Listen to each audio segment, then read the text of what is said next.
Okay, how does this sound? What about this with my microphone? I apologize. I want to try something for you. Coco, move. You might want to move. Play! Ow.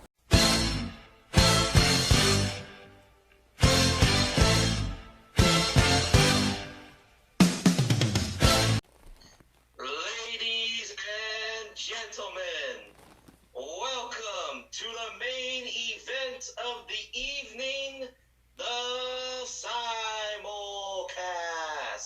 with a 2-hour and 30-minute time limit. Oh, Christ. I am the Bay Area Brawler, the man who is too sweet to be sour, Skyler Greenberg. And I'm here on video. And my partners this evening, from Heath Springs, South Carolina, the owner of South Carolina Championship Grappling, the master of the monster, the mouth of the South, JoshAgeddon. They can't see me, but you can. I have 2 championship belts. And in the other corner, from Greenwich, Connecticut. Sorry. I can't say that right. Damn it, from Greenwich, Connecticut, weighing in at 230 pounds. He is 200 pounds of pure muscle and 30 pounds of hair toner.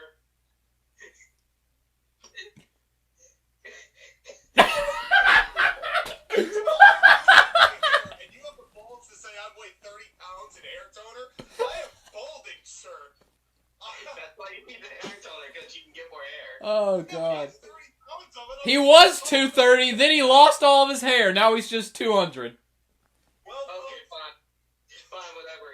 He's the cooler than the other side of the pillow. He is the leader of the colony, the reigning, defending, undisputed podcasting champion of the world, McCarty. well, while I get that sick moose out of here, I will say welcome to the And what a time to be alive it is, because we have got a review hot off the press, hot right on the dot. This is probably the most from pay-per-view to podcast we've ever been in the Fast Enough ratio. 48 hours from the time that show aired, you are getting a review. That's pretty remarkable, given our track record of usually being like a week late. Yeah, usually. Well, hold on. We did review WrestleMania Night 1 pretty quickly. We just couldn't review Night 2 quickly because fuck that show. Don't mention. I don't. I'm gonna have to go hide. Well, let's not talk about the WWE of the past. Because this is the show of the future, is this WWE. And I was very curious to see whether Triple H could go 2 for 2 when it comes to premium live event milkshakes. And I personally believe, and we'll go around the table talking about Cardiff, Wales and Clash at the Castle, that is our review today. I personally felt that this delivered in places I didn't think it would, and also over-delivered in places where I didn't think it would. Skyler, your thoughts? Honestly, yeah, I have to agree. This was a damn good show. It wasn't perfect. There were things that, again, you could nitpick if you want to here and there. But overall, I enjoyed the show for the entirety of it. And when's the last time you could say that about a WWE show? Or a wrestling show in general? SummerSlam, Yeah. But this is one we were looking forward to. Because SummerSlam was different because we didn't know what we were expecting. This time we were kind of like, okay, now we have a little bit of expectations of what we want, and they not only did they deliver, they over-delivered. They stood and delivered. This is no longer a simulcast. There's a as the Court Martial podcast has Stone Cold Stunned the Totally Awesome podcast out of the ring over the top. Oh, God. Perhaps. So, my thoughts on the show. I'm still here, by the way. You'll never be rid of me. I'm like chlamydia. You'll never be rid of me. And I show up in embarrassing places. So my thoughts... Podcast that they've already degenerated into STIs. My thoughts on the show. I thought it was a pretty good show too. Like Skyler said, with SummerSlam we were kind of like, is this gonna be good? But this time we were like, this show's probably gonna be good, and we were excited about it, and it actually turned out to be pretty good. There were some negatives, which we'll get into. But overall, I very much enjoyed the show, especially one match in particular that I cannot wait to talk about. And I think we all know what match that is. Hold on. Josh, again. How do you know one of my ex-girlfriends got chlamydia and almost got me chlamydia? I made an educated guess, good sir. Nobody knew that, Sky, and nobody was going to call you out or challenge you on that information. Well, you're now welcome. you all know something about our co-host, ladies and gentlemen, and the only way you're not going to get chlamydia is if you like, share, subscribe, and you hit that bell button and you switch it to all, so that you get all of the protection you need from Skyler's STIs, as well as quality podcasting information. To be clear, I don't actually have it. I got this close. He's the Bay Area STD. It's okay. It was a near fall. It was a very near fall. So, Oh my god. speaking of things that are caused by women, we have... No, we have to talk about the pre-show. Oh, well, okay. Now, they were trying, before we continue and we go into this, I had these two guys say, we both watched the pre-show, why won't you? And my answer was, no. So while you two talk about the pre-show, please, I will sit here and listen and pretend to be excited. Well, okay, I barely paid attention to it because A, it involved people I didn't really care about, and B, I was still setting up the live stream that we did yesterday. So I didn't really pay attention to the six-man tag team match. Yeah, so here's the thing, Sean, is that if you halfway watched the match, then you would watch the same amount that we did. It was a six-man tag involving the Alpha Academy and Austin Theory. Mm-hmm. He got his name back. That was the best thing about the match. Versus Madcap Moss and the Street Profits. Wow, I'm not watching that. The only thing I have to say about the match is that I think they're going to try and do something with Madcap Moss, which I'm happy for. If they get him off of the garbage gimmick, then I think he'll be fine. They did get him off the garbage gimmick. He wears trunks and boots now, so... Oh. Well, good news. If anything, honestly, the black trunks and the black boots kind of makes him a little bit generic, but Yeah. It's better than what he was. I would have preferred black trunks on somebody else on this evening, but we'll get to that. Oh, I know exactly what you're talking about. Now, unless there's anything we want to talk about the panel on this show, I would like to just move on to the actual schedule program. That's my thoughts on the panel. they're trying with the panel, but they don't have enough interesting people that's on the panel. Skyler's chlamydia is more interesting than the panel. I don't have chlamydia. Well, And the only reason why I didn't get chlamydia is I didn't get it in the hole that night, but I didn't have enough alcohol to drink. I don't know if I should respond to that. This first match. While Skyler is dialing up his lawyer, is Bianca Belair, Asuka, and Alexa Bliss versus Bayley, Dakota Kai, and Io Sky.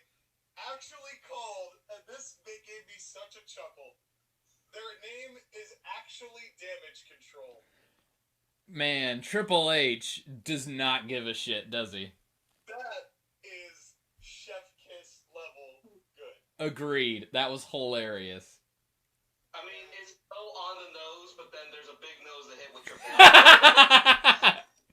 True. You're not wrong, Sky.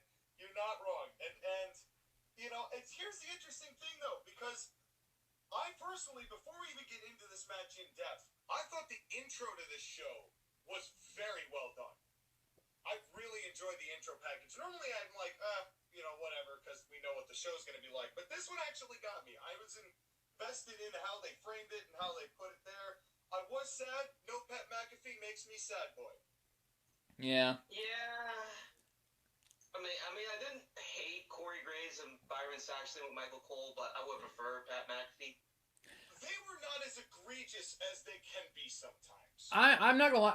I had my TV very much almost muted because again I was live streaming my initial reactions to the show, because if I have the volume turned up too loud, then I could get a claim from WWE on YouTube. So I did not really hear any of the commentary. Acclaim, JoshAgeddon. Yeah. Look at me, JoshAgeddon. I'm looking. Yo. Wow. Got me right in the heart with that one. Oh, man. Tune in to AEW All Out because those guys may be the tag team champions by the end of this video. Yeah, so this is airing on Monday, but we're recording this on Sunday, and for the next, anywhere between 6 to 8 hours, AEW is going to be hosting All Out and a media scum full of very much high, big-brain intellectuals like Dave Meltzer and whoever decides to suck the dicks of Tony Khan that week. Yes, he has multiple. Don't ask questions. Also, just saying, ladies and gentlemen, we are not doing a review of All Out because Skyler and Sean are not watching that show. I'll watch the show and I'll send them my notes and thoughts on it. But pray for me because, you know, I love hurting myself, apparently. I'm a masochist. There's 15 matches on it. This show that we're about to review had 6 and it went 3.5 hours. How long do you think that match is going to go? It'll be going on when this podcast posts Monday night. Probably. It's For all we know, they may be in the middle of a 6-man tag right now, and by the time the podcast is over, the 6-man tag will still be going. They won't even be at the second heat yet. Comeback, yeah. Sean, we've been doing this for too long. We have. But speaking of things that have been going on for too long, Yeah. Bianca Belair's 3D graphic gives new meaning to the phrase hair lip. And I'd love for it to stop. Based H. Part of this show that I was secretly hoping that, Sean, you were going to go to the production truck at Shane Kevin Dunn. Oh, we will. Oh, there are some instances. There are some instances we will get to. But yeah, Based H, please. I don't know if this is something you can control, but get rid of these stupid 3D graphics. They're the worst. Or at least make them more natural or better. They work in some instances and don't in others. Like, for example, I really liked the dragon. I loved that when they had that and they were, you know, the fire was breathing and they did that like on the Tron, like in the overhead Tron, you know, throughout the night. I liked that. Do that. But for all these individual people and the logos they come up for them, it just looks like they're spending money just for the sake of spending money and saying, look what we made with $45,000. The fucking Alexa Bliss Lily doll. It was so bad. And she didn't even bring it. Yeah, let me ask you this, you two, because this is something I was going to bring up. They got the doll in the graphic, they've got the doll in the Tron, but Alexa Bliss looks normal again. Are they going to actually rehab her to a level that she can actually be respected again, or at least somewhat respected again? And if they do, I'm going to sue them. Because I did it first. Yeah. Well, here's the thing, Sean, is that you say that, but me and JoshAgeddon, we're both watching Raw on and off, and whenever Alexa Bliss does her entrance in the States, she has the doll with her still. Sad. So what, the doll couldn't pass through customs? I guess not. What, they got the Specifically banned demons. No. Lily couldn't get through customs because she's Matt Riddle's dealer. Yeah. Well, that's. I'm not going to say that isn't correct, but I was happy to see Alexa Bliss looking somewhat normal again. That was refreshing. And throughout I'm apparently a part clown today. Yeah. Well, you've been part clown for a long time now, but at least you're now finally realizing that. True. I have yet to take the makeup off, and I do not want to see what my face looks like underneath. But Alexa You want to know how I got these scars? Yeah, through wearing a crown of thorns and pumping black goo on my face while my associate Bray Wyatt lost another WrestleMania match. I got these scars because I watched AEW for too long and tried to stab my own eyes out, but I missed and just got my face. But not anymore, because Alexa Bliss actually looks halfway normal and behaved normal pretty much throughout the match, for which I was very thankful. Yeah. Because she's very talented, and she has not been able to demonstrate that because of what garbage that has been foisted off on her for the past 3 years or so. Now, if only we could have fixed Asuka. Well, they tried in this match, and I feel like that hurt the match. Yeah. Asuka was easily the worst part of this match. But, all in all, I did not hate this match at all. I didn't either. I thought it was, alright, for a 6-man match, I mean, we didn't get a Colonial tie-up, but I kind of understand. But there were some points, you know, I don't really care for doing, like, the triple suplex spot. It just looks, it takes forever to set up. I thought it was very contrived and silly. But, for every moment that was like that, there was great healing and tags back and forth from damage control. I thought they did a great job of cutting off the ring. Bayley literally once just picked up, I think it was Alexa Bliss, and literally just walked her over to the corner, just plopped her in the corner. Like, nope, cut the ring off, wham, tag. Yeah. This person comes in. It reminded me of a mom picking up their child saying, playtime's over, now you have to go sit down. And it was great because they did that the whole match. There was logic behind why these people were tagging and going, you know, getting in and out. And it was really nice doing all of the whole setup for that, and the heat was quite good. But it did take some contrived spots in the beginning to make the baby faces look good in a 6-man match that did kind of hurt the start. Yeah.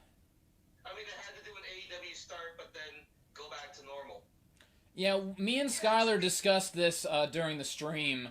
It's better that they start out a little chaotic and then bring logic back into the match than just complete and total chaos and anarchy the entire way through like AEW does. And I've said in the past, WWE is a lot better at doing tag team matches than AEW is, because, I mean, it might not start with logic, or it might not end with logic, but they have increments of logic at the bare minimum, whereas AEW rarely ever has that. And at least in defense of this match, it's not like the total combustion of the rules lasted very long to start the match. It was all of what, maybe like a minute and a half? Yeah, it wasn't to the point where in the corners, you know? Yeah, it wasn't to the point where I was like, ref, how have you not disqualified everyone yet? Yeah, no, at least, and if it starts like that and it gets hot and then it goes back quickly enough, then it's fine. It's when you get like a guy like Moxley who goes and fights outside for 4 minutes and then comes back in and now the match starts. Yeah. You know, there's no need for that, and at least they were trying to do that, even though there were little here's and there's that I did not care for.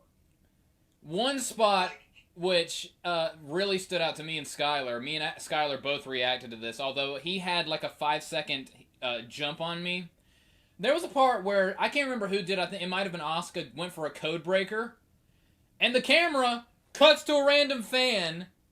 We missed the code breaker, and then it cuts back to the person selling the code breaker. And both me and Skyler were like, oh my god, Sean, please murder Kevin Dunn already.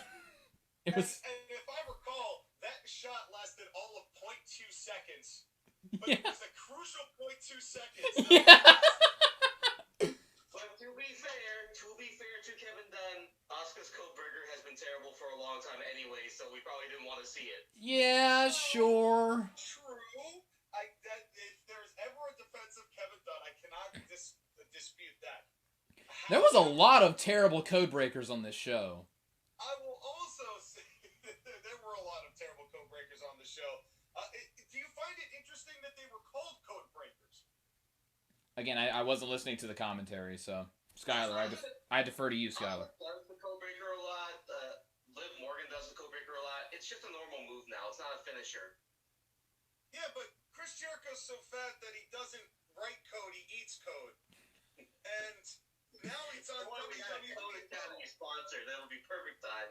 If only. But sadly, the only sponsor we've got is coming up a little bit later. But in any case, then did you hear Michael Cole pull an Excalibur? I did hear about this. So, when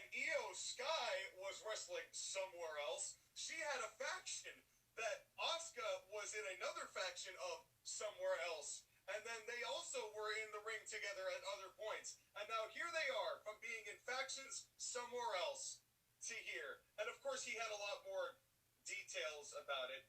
And to be fair to Cole, before we land-based him, Cole was the best part of commentary this whole night. He is a lot better. Without Vince in his ear, he is a lot less weenie-like. Yeah. But can Michael Cole just say the word stardom? There's other wrestling companies besides WWE. Just say stardom. Yeah, give it time. Give it time. Let them ease into that one. I don't see them not doing it, but I think Triple H in a lot of ways is picking his battles. Like we barely get New Japan Pro Wrestling on WWE, but it's true.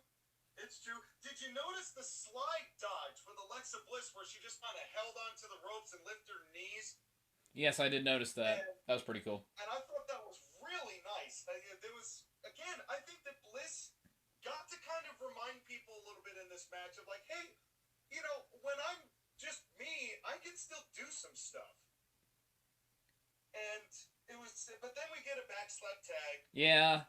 And both me and Skyler were both like, oh, Sean's not going to like that. It wouldn't be the last I hate you, Sean, because once you mentioned the black slap tag to me 2 years ago, I can't unsee it when it happens. And neither can I. It is a curse. Denier is a shameful thing. Sean, it's tag team wrestling's chlamydia. Yeah, apparently. Why is chlamydia the theme of our show tonight? True. Watching AEW might give you chlamydia. And it'll give you worse than that. It's a very fast-paced chlamydia that darts around, that dies around the room and doesn't really answer your questions. It affects multiple organs, but you don't sell any of them. Yeah, and did you notice Alexa Bliss and Bianca Belair holding the tag ropes? Yes, I did. Hey, rules are a thing now. And throughout the night, they really tried, with the way that these matches were structured, to re-legitimize the referees. And I give them a lot of credit for the attempt. I hope it works. And one more thing about this match, like it did have one AEW-ism. It went on way too long. Yes. It was an 18-minute match that they could have shaved 5 minutes from. Yeah. Yeah, and you know what they could have taken out was Asuka's comeback. Yes, or just Asuka's offense in general. Those missile drop kicks, or just kicks in general, where she just, it's just a complete and total whiff. Especially when you have Dakota Kai flying across the screen, John Woo drop kicking people. Replace Asuka's missile drop kick with everything, and that sentence would be correct. Again, I'm off the Asuka train because she can't hit no more. She can barely sell. If she retired, I wouldn't be sad. Me either. Okay. Here's the thing. I understand why this was done, and why Asuka's the one who got the hot tag. And I think the first hot tag. The first hot tag. Well, no, there was only one hot tag. Then there was you left your bowl of Fruit Loops out too long, and it's now just like a sad soup of sugar. And that's the other tag. We got a lukewarm tag. Yeah, lukewarm doesn't even do it justice. It's like literally room temperature, maybe, or like right below room temperature, like when you stick like a gallon jug of something in the fridge, and then like 10 minutes later you come back and it doesn't really taste any colder, but it's just ever so like there's condensation on the outside of the jar. This is condensation on the outside of the jar, Ted. That was so overly detailed. I go extra, man. I know. I know. He goes hard all day, all night. The point I'm making here is that Asuka, they did this because Triple H still is trying to rehab Asuka. That's what they want to do. He wants to, because there's a lot of people he's trying to rehab on this night. Oh, yeah. They should have called this rehabilitation at the castle. Yeah. Because that's really what took place here. And that's why they did it. Rehab at the center. They look better.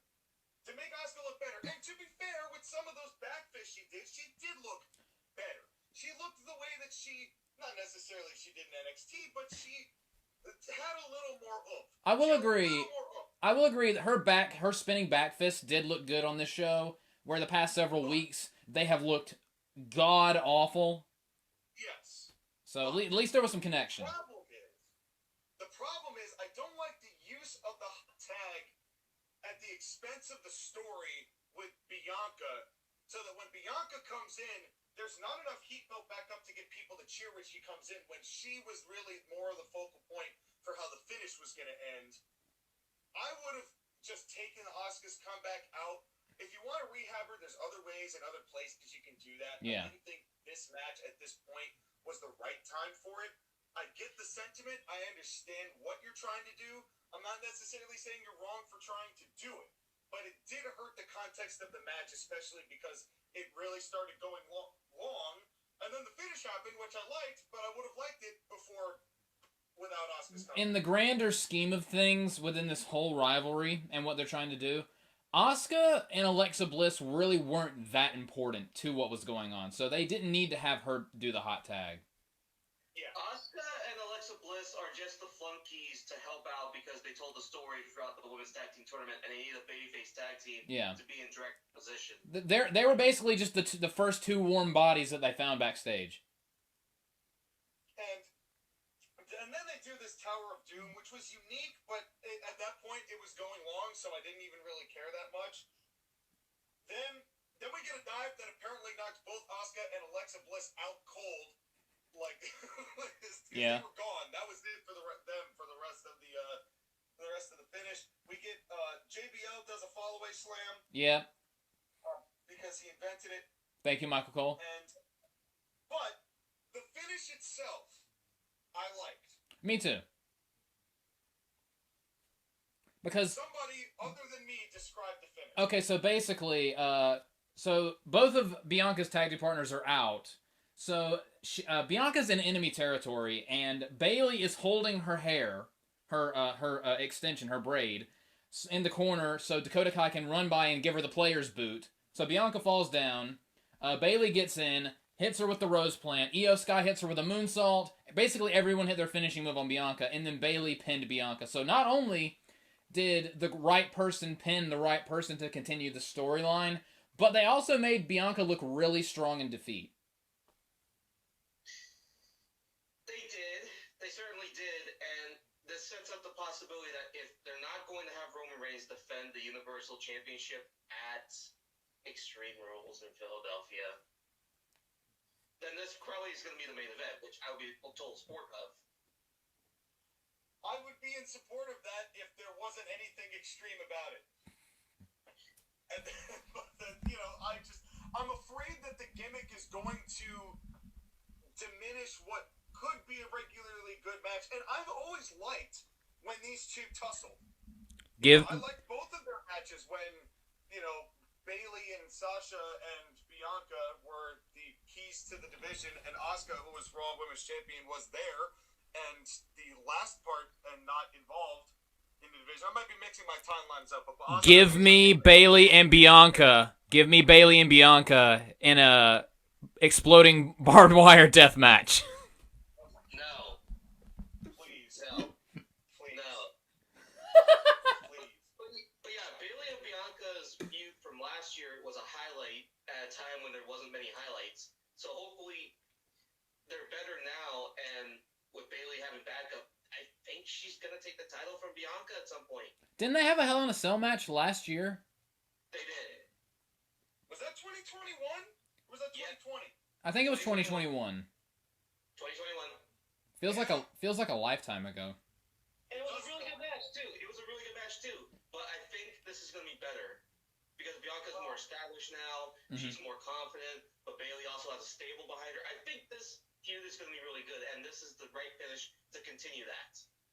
Agreed. Yeah, this progressed things very well. Again, it just went long. Yeah.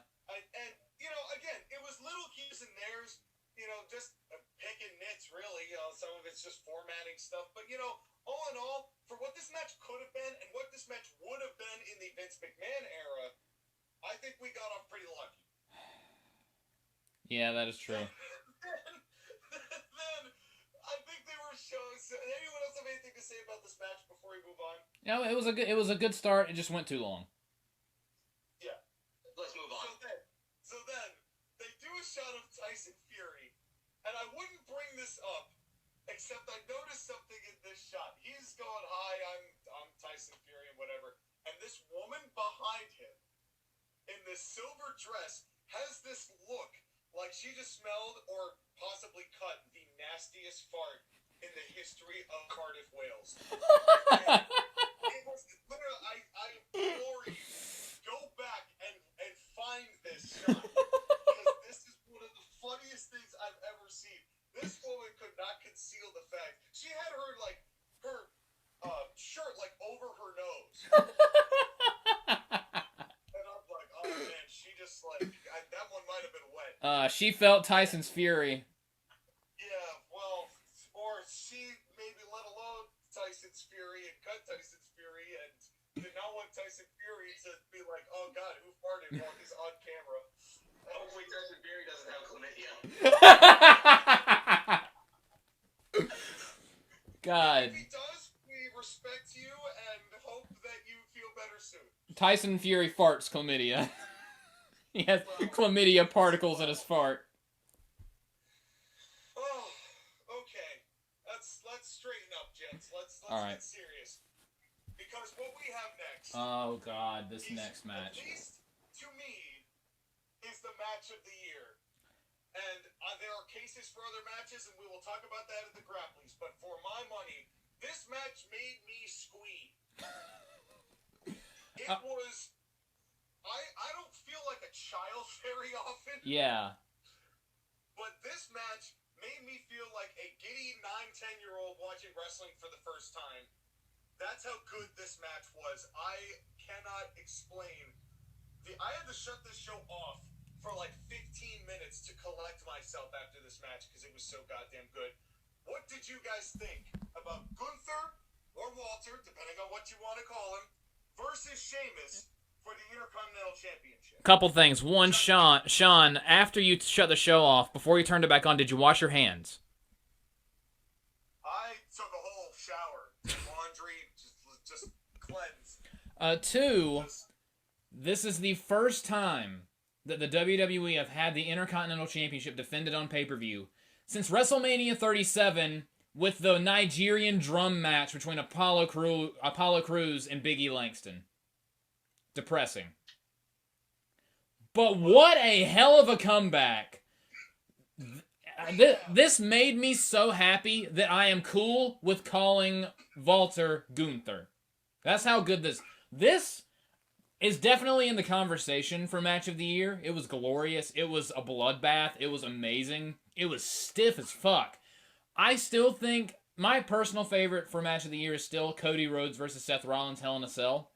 But this is definitely in the conversation. This was amazing. This is not only probably the best match of Sheamus' career, but the best Intercontinental title match in God knows how long. This was fantastic. Skyler? It says something when three jaded smarks, and I say that specifically because, let's be honest, we've all been soured by professional wrestling, and specifically WWE, for years on end, right? Mm-hmm. You're not wrong. And it's one of the things where, as much as we enjoy wrestling, we mostly like to also talk about wrestling. So again, during every other match on this show, we were talking about pushes, we're talking about backstage stuff, or stuff that we've heard. Yep. It takes a lot. Based on that on our podcast. It takes a whole lot for a match to not only make us shut up about that kind of thing, but not only make us care about the match as it's happening, but also make us want to, and I told Josh again this during our live stream yesterday, I don't want this match to end. I want it to keep going. Exactly. It was fun!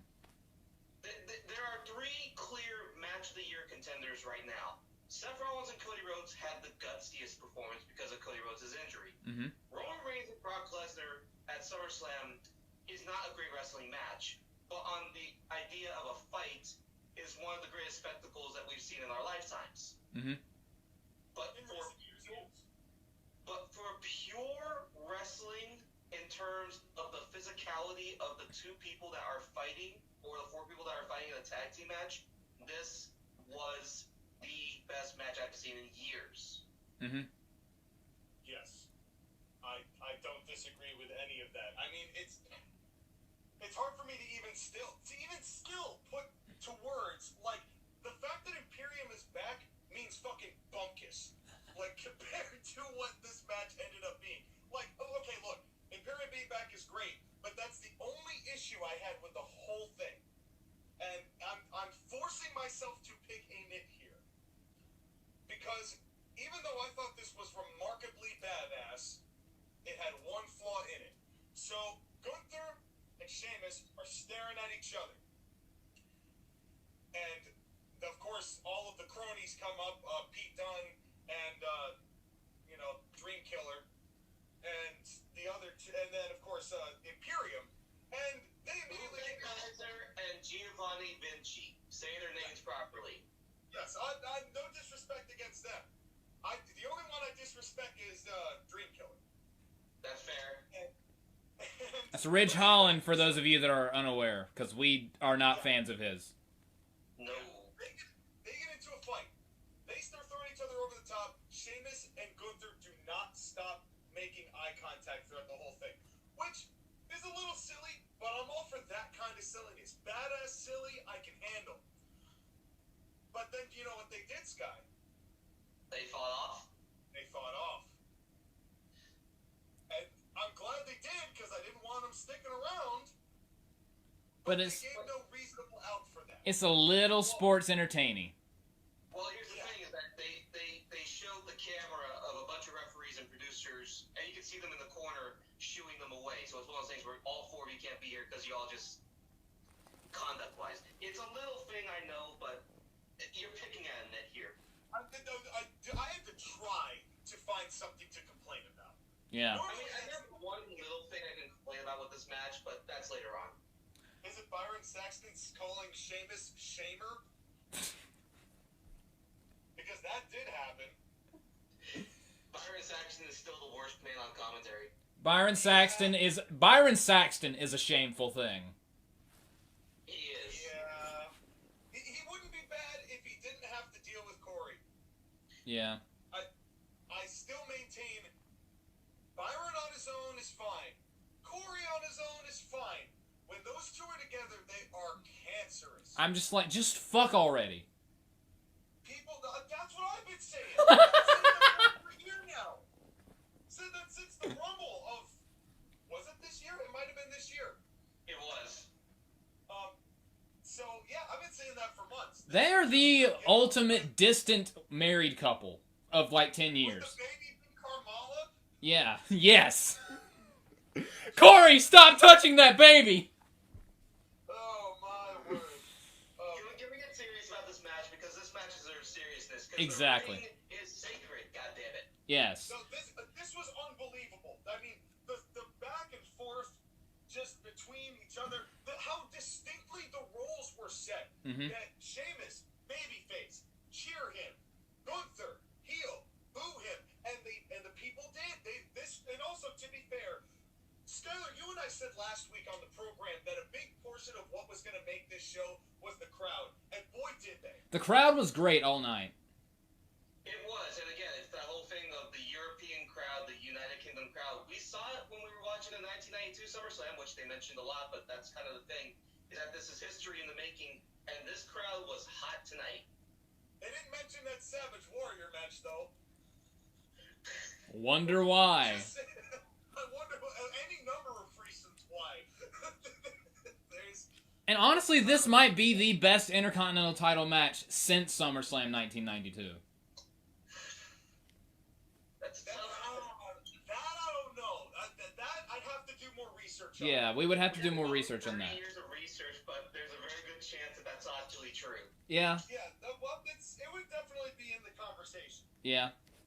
But like, what question? When's the last time they booked a match and like we had weeks of waiting for this match and we were like, oh, I can't wait to see that match. It's gonna be good, and it actually over delivers. Because usually, honestly, at this point, we're kind of like, they might fuck it up, especially with the previous administration. When's the last, like, usually, like, the matches that we want to see when we actually get it, it's, like, not as good as we want it to be, or it was fine, or it was good, or we have a match that we didn't expect to be that good, and then it just blew our expectations out of the water. When's the last time we had a match that we're like, oh, that's going to be good, and then it was amazing? I think... I would say the first Orton and Drew match we all said was going to be pretty good, and that ended up being pretty good.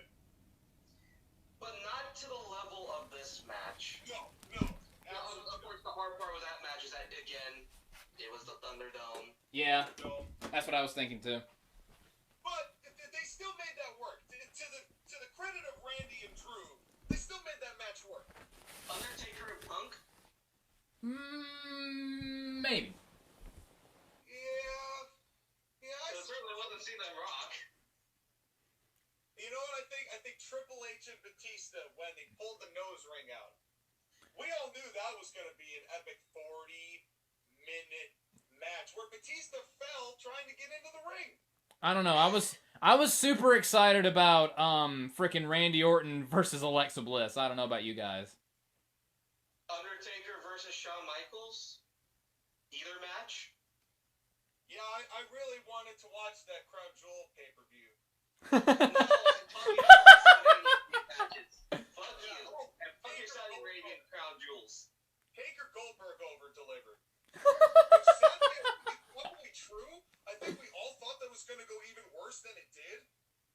It still went mind-bogglingly bad, but it could have been worse. Horribly wrong. But Yeah. I think we still all thought that was going to be worse, and then it over-delivered. But for specifically the Intercontinental title, I can't think of one except for the one that we just watched, which is a little bit of recency bias, but yeah. How about the... let's see.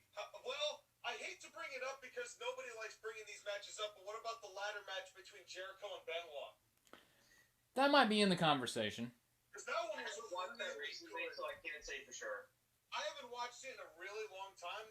That might be something to take a peek at some point. You know, because we don't have the barriers that they do. We're here as historians, not as judgmentals of judging.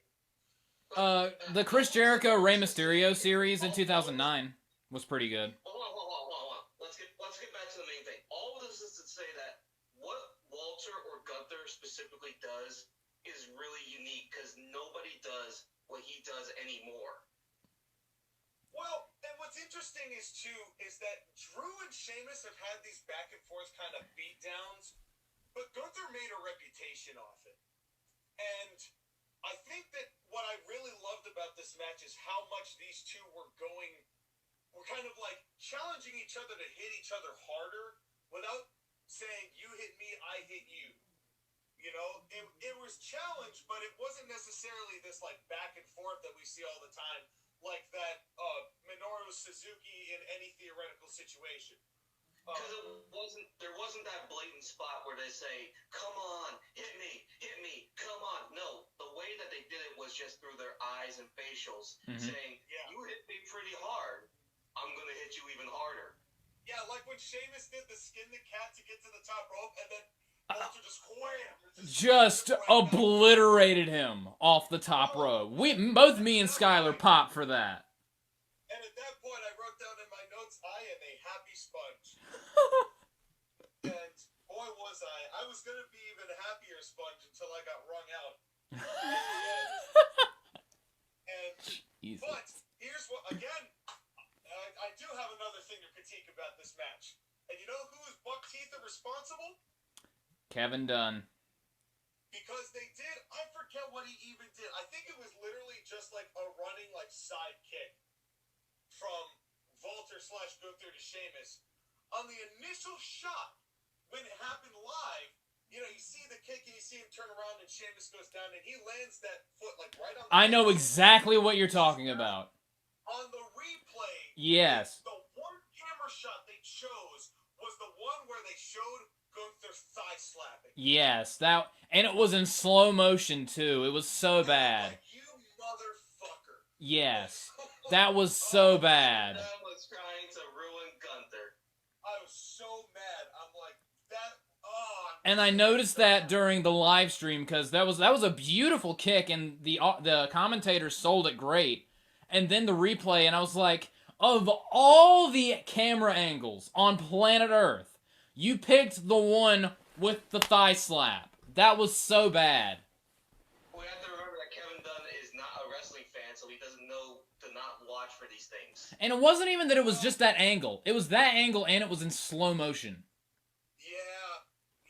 And you know, at least the smarts like us, it was cool to be like, oh, okay, that's how you like sell a boot going down, but not actually. I was looking at the boot and where like he placed his foot like kind of on Sheamus's neck, so like he hit the fulcrum point of how Sheamus was going to be able to like take that going down. That was cool to see, but the thigh slap just totally jarred me, and I'm like, oh, why? And they were throwing sweat everywhere in this match. Yeah. There was so much sweat being thrown around, saying, you take my sweat, and I'll take your sweat. We'll just be a couple sweaty gentlemen. And just slapping me, and it was great. It was amazing. And for a match that didn't have color, the bruises and the coloring that was on Sheamus's chest. Sheamus's chest. Abs and back. Oh my. But there was color. Oh my God. I know what you're referring to, but dear God, was there color. Sheamus's chest looked like spaghetti. Yeah. And it was just, and everything they did, and I want one of you to take a guess what my favorite spot in this match was. Oh. I'm not sure. It's small. I'm gonna take a guess, and Gunther goes for his power bomb, but he like doesn't get it. He power bombs him on his tailbone, and then like he can't cover him. And no wait, Sheamus goes for the brogue kick, but his back hurts, so he doesn't throw the brogue kick, and he goes like, "Damn it!" And then he gets the kind of weak tailbone power bomb. I don't think I got the right spot. That's the finish. Yeah, that's the finish. We'll get to that. We'll get to it. Just go ahead and tell us, Sean. Is it the Celtic High Cross? No. Those are. I love that. Guess and a half. I love that. I love that spot. The high cross. They brought it back. Great, but it was before that. Gunther is beating the piss out of Sheamus. You can tell Sheamus is starting to wear down, and it's just chop after chop after chop, and then a right hand, and Sheamus just snaps. And it's super subtle, but he just stiffens up. And that stiffening up got a pop because it was the Jerry Lawler snap up, like, oh, that hit finally woke him up. And then he started no-selling Gunther a little bit, and it started Sheamus's, like, getting back into it. And I love little subtleties like that. That reminded me of, like, 70s wrestling. And I'm like, oh, that's hitting my loins right there. It's hitting me right Mr. there. Leaky Loins himself. Was that before Sheamus started the beats of the Baldwin all across the arena? That was right before, yeah, it was like right before that. He was getting hit, and then he just was like, oh, now I've done it. And it was literally, it was like somebody just got hit one too many times and woke up. Instead of being the over-exaggerated Hulk Hogan wagging the finger and stuff like that, it reminded me of two guys in a fight and somebody just getting that burst of adrenaline. It wasn't Damian Priest. It wasn't Damian Priest last year going, I'm mad now, grr. Yeah, we'll talk about Damian Priest later. Yeah. We'll get to that. But in any case, it was so good. It was just, and I loved that, just the feeling that this was a fight and a struggle. There was a lot of times when they like slipped up on the ropes, or they like didn't land, or it was a struggle in the best way. You know, It felt like it was a drain of energy. When Gunther went for the first of his two power bombs and he didn't quite get it, and Sheamus slipped, you felt that because they had been beating the piss out of each other for 15 minutes, and they're both sweating. So it's like, that's acceptable for a botch. Yeah, exactly. Yeah, and I just loved that whole feeling about it. This felt like the best qualities of Mid-South, you know, but with more time and more exposure, and Gunther knows exactly how to keep himself looking as perfect as possible for what his gimmick is. And Sheamus here... Go ahead, continue. Yeah. Continue. No, Scott. And the biggest thing with Gunther is that any move that he does can be a finish. And that's a callback to Mid-South because back in those days, while there were finishers, any move could end a match. And with Gunther, he's finished people with the power bomb, which is his finisher, but he's also choked people out with a rear naked choke, but he's also finished people with clotheslines and splashes. He can do almost anything and make it look that good. He pinned Tommaso Ciampa with a chop because it looked like he killed him, and it was great. And I just love that about him is he knows exactly what's best for him. And I wish more people treated themselves like that, in a lot of ways. But then Sheamus does something that surprises me. He gets up on the top rope to deliver that knee, and it actually, scared me a little bit because I immediately thought of Sid Vicious in WCW. Oh.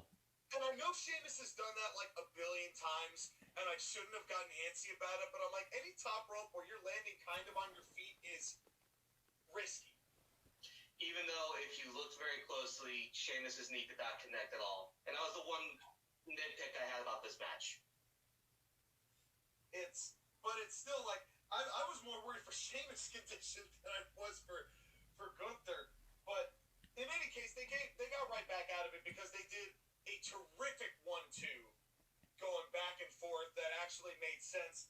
And then they started really just laying the shots in punch for punch. And I put this, and I used 1, 2, 3, 4, 5, 6, 7 greater than symbols. And then I put the words hockey fight. That is true. Because if you want to fight and do that repeated shots against each other, make it look like this. Mm-hmm. Don't make it look like you're just literally lightly grazing the side of somebody's head, the airspace around the guy's head while he does the same to you. And it's like when they do hockey fights, what I don't like about it, they're not doing punches, they're doing knocking on a door. They're rock'em sock'em roboting each other. Yeah, basically. And I hate it. Yeah. It's one of the things that bothers me every time I see it. But you do this, and I will always be invested. Mm-hmm. And then of course I loved the Celtic Cross false finish. That was huge. The people actually started believing that Sheamus could do this. And that was, I think, my favorite part of this, is they got the crowd into believing that Sheamus could beat Gunther, when I didn't really think there was any chance in hell they were going to give Sheamus his belt. And it wasn't just that they didn't want him to believe that he could do it, it's that they wanted him to win. Mm-hmm. Yeah. Exactly. Because he put himself through so much of a fight, you want Sheamus to win the title. Yeah. And then It got me a little bit because, before we got to the finish, I was even like, Sheamus might actually win this thing. So even a hardened, jaded smark like me even was like, oh, they might go with Sheamus on this one. yeah. Oh, and he'll get his eventually, but Yeah. that doesn't even matter at this point. But then we get the first of our two commentary staples. What do I have to do? That's the But one. at least it was justified here. Yeah. The apron is the hardest part of the ring. We didn't get any apron spots the whole night. Exactly. I noticed that too. Don't worry. I'm sure as we speak now, at the time of recording, we've already gotten through at least 3 or 4 of them. So That's lowballing it, Sean, significantly. Okay, so I just saw somebody get tombstoned on the apron, so yeah, you're right. I just saw someone get a Canadian Destroyer on the apron and then respond by Canadian Destroyer the other guy, completely no selling it. Now they're doing a hockey fight. yep, And then they go through the table. Oh, that's the other program. But let's not dull the moment of this match. Yeah. Which was the finish. this finish was orgasmic. This finish was unfucking real. Yes. So what happened here was that Sheamus tries to go, as JoshAgeddon explained earlier, or tried to, when he was having that mini stroke. And One of many. yes, that's right. So Sheamus goes for the brogue kick, but his back gives out. Mm-hmm. Which I loved. Goes to hit a second power bomb, hits the second power bomb. It's not enough. Mm-hmm. He can't even go for the cover. He can't even go for the cover. It's not enough. Sheamus is just He's so weakened, but he's trying his best. And I also have to credit the way they shot this, because this was unreal. From off camera heading into the camera was a charging Gunther who clotheslined the absolute shit out of Sheamus. One, two, three. The impact on this clothesline was absurd. JBL wishes he could have thrown a clothesline in his whole career like that one. Exactly. Man, this was a clothesline from hell. And to be fair, I actually really do like JBL's clothesline from hell. I'm not trying to Me take too. anything away from him, but this was next level. Exactly. I ain't never seen anything like that. It was great. And then Sheamus gets this moment, because after Walter walks off, Sheamus stands in front of the people who cheer him, which they deserved. They had to. This was so wholesome. I loved this at the end. And we were talking about a little bit before we went on the air today, and that Sheamus is a guy who, while they've had faith in him and they pushed him to a level, he's always been hurt by the bad booking around him. Even though he has been one of the most solid wrestlers WWE has had in the past decade and change. Mm-hmm. He's always been somebody that they've had the faith in, but he's always been somebody who, when it came down to it, delivered as best as he could, even with the material the material that he had was not good. I mean, it's always like Sheamus will heat up and randomly have a match of the night for no reason. Sheamus versus Big Show, Sheamus versus Damian Priest last year at SummerSlam, all the matches with Drew McIntyre, some of the matches with Randy Orton. Sheamus is always good for those bangers. Yeah. Banger after banger. And does not get the credit for it. I don't think that he necessarily deserves. He really doesn't. I'm happy that they gave Sheamus this moment, because Sheamus has had a career that I have to agree with Byron. I would put him in the Hall of Fame. I feel like he's earned that over the course of 12 years. He started, 2009? With ECW. Well, technically he was a security guard that got his ass beat by DX in 2006, but so were a lot of people. But 2009 is when we started to see Sheamus, and he was one of the shining points of that ECW talent initiative they went through. And so as we were talking about it, he was one of the very few guys to beat John Cena at a time when John Cena was burying young talent. Yeah, and they've always had the faith in Sheamus. I mean, say what you want about what it did with Daniel Bryan going forward, but the fact that Sheamus beat Daniel Bryan in 18 seconds, let alone what that did for Daniel Bryan, and that's kind of what I'm talking about. Because they had the belief in Sheamus to beat someone in 18 seconds at WrestleMania for a heavyweight championship belt, but nobody gives a fuck about Sheamus, and they villainize him for that because everybody loved Daniel Bryan, and Daniel Bryan ended up becoming like such a phenomenon in the next 2 years. But it doesn't mean that Sheamus didn't deserve that moment. It's just that the way that he's been booked, like for another example, when he cashed in the Money in the Bank on a Roman Reigns that nobody wanted to be champion. Yeah. And then everybody hated that title reign because he was also still part of the League of Nations. Yeah. And it was just, he's always been hampered by just garbage. He's done his damnedest to make it work, and has had the talent to do so for so many years. I really respect the hell out of Sheamus. I love Sheamus. He's one of the few guys who I truly believe deserves the recognition for holding wrestling, holding down the fort for pro wrestling while we've gone through this rough patch of the last decade or so. And even then, he is one half of one of the best tag teams WWE's had in a while, The Bar. Yeah. And remember, Sheamus is one of the older guys because he's 45 and still looking like the way he did back in 2009, although stiffer, harder, and better. I will say, remember when The Bar first started out? I don't think any of us were super crazy about the idea, but it grew on everyone, and even me, because I hated them being together because I thought it was, from what I remember, I just thought it was stupid and I didn't like it. But it won me over. It was a stupid beginning because it was gimmicky, and then they became a tag team. Yeah, and they were great. Yeah, well, and also let's not forget how quality the best of 7 was with those two. That predicated Yeah. All this again to say that Sheamus has had a hell of a career, and I want to keep watching him going forward, whatever happens. Now, as far as Gunther is concerned, who takes the Intercontinental title off of him? I was about to say the same thing, Sean. Nobody. Literally, keep it on him longer than Roman has his belt. Exactly. You know how he was the... You give him a good-ass long title reign. You make that title mean something. You remember when Gunther, or went back when he was Walter, he was the UK champion for forever? Do the same thing with the Intercontinental title. I got a better question for you guys. When does he become world champion? Not soon enough. Honestly, I'd wait on it for a bit. And the reason I'd wait on it for a bit is that I feel like while people... this was redefining for the people at large, I think, of what Gunther is and was about.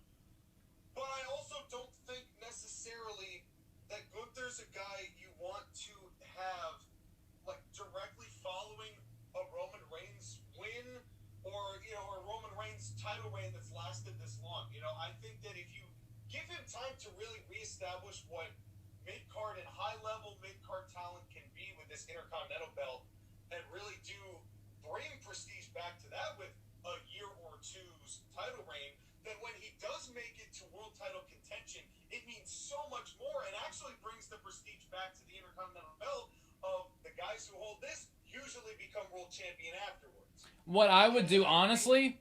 go ahead, Skyler. Because I think the way things are going to shape up, I feel like Gunther is going to be one of the guys who beats the guy who beats Roman Reigns. That's what I was thinking, too. So maybe like 2 years away or so, but I think Gunther will be world champion at some point. And the hope that it provides, because again, Imperium, Giovanni Da Vinci and Ludwig Kaiser, I hope they take the tag team titles and redefine tag team wrestling too. Oh, give him... Imperium covered in gold would be great. Yeah. I from watching Ludwig Kaiser live to be a manager, I really like Ludwig Kaiser. He's got such a good demeanor about him, and the way that he's very well spoken, the way he talks, and just his body language is very apparent. So if you're like high up in the stands, you can tell what he's trying to get across. So and he's also a free agent, and our ad drops happen to be coming soon, and you may want him, Sean. So Hint, hint. Wink, wink, nudge, nudge. Well, you want to talk about just maybe acquiring tag teams, Well, here's the problem: is that Joshua has Fabian Eichner, so you can't have Vinci. Is that Giovanni Vinci? Is that the same guy? Yeah. Yep. All right, well, find somebody else then. But what I was thinking, how about this? I didn't want a tag team anyway. It's a stupid tag team. What if Gunther holds the Intercontinental title for a long time, and then whoever beats Roman, we have a Warrior Hogan type deal where it's Gunther, the Intercontinental champion, versus whoever the world champion is, and Gunther unifies the two belts and then drops the Intercontinental belt so someone else can have it. I would do that. What if Gunther beats Roman Reigns? After a couple more years. No, what if Gunther beats Roman Reigns? Like, he gets over so much that people start cheering him as a babyface. I don't know if I would do that. What if Gunther just stands there, looks at Roman Reigns once in the ring, and then just yells out, "Option C." Why are we bringing TNA into this? What the fuck was that? Austin Aries is what that was. But speaking of small people who shouldn't get things that they have, it's time for the women's title match. Oh, what a transition. So notice how we just spent like 45 minutes talking about that last match. I don't think we're going to talk that much about this match. I hope not. It is Liv Morgan versus Shayna Baszler for the SmackDown Women's Championship. I just have one thing to say.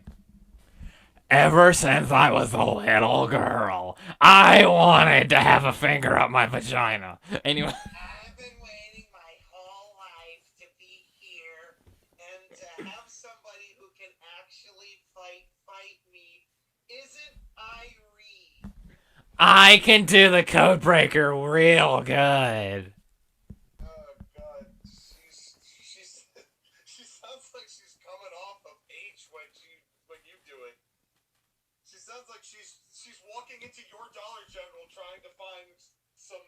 sheets. Randomly shits on the floor. Yeah. Ever since I was a little girl, I've been looking for a toilet, and I can't fucking find one. I've gotta use the bathroom. You sound like a demonic clown. Yeah, I'm the only clown around here.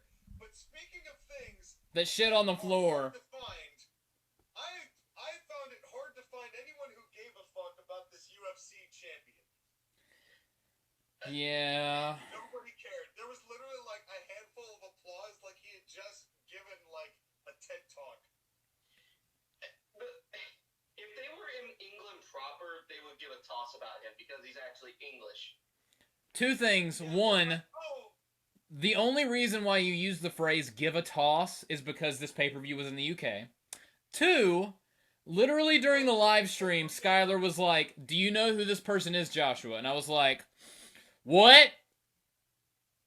you know who this person is? No. This guy right here? No. UFC guy? No. Ever since I was a little girl, I wanted to know who that UFC guy was. I still do not understand the appeal of Liv Morgan. I don't get it. Because she's hot. I've seen better. She's cheered, but I don't know why. Because she's hot. I'll tell you why she gets cheered. Because she appeals to the very few little girls who are like, "Oh my gosh, I'm just like her." She appeals to a bunch of horny guys that want to masturbate while they watch wrestling. And that's it. Those are the only people that they... John, what did you say? Oh, I said to all the little girls in the audience watching, "Oh, look at her. She's my exact height and weight. Yeah. I could be her someday." Yeah. I could be her right now. She appeals to little girls and horny dudes. That's it. That's why she gets cheered. I will say this, though. But I will give a compliment sandwich.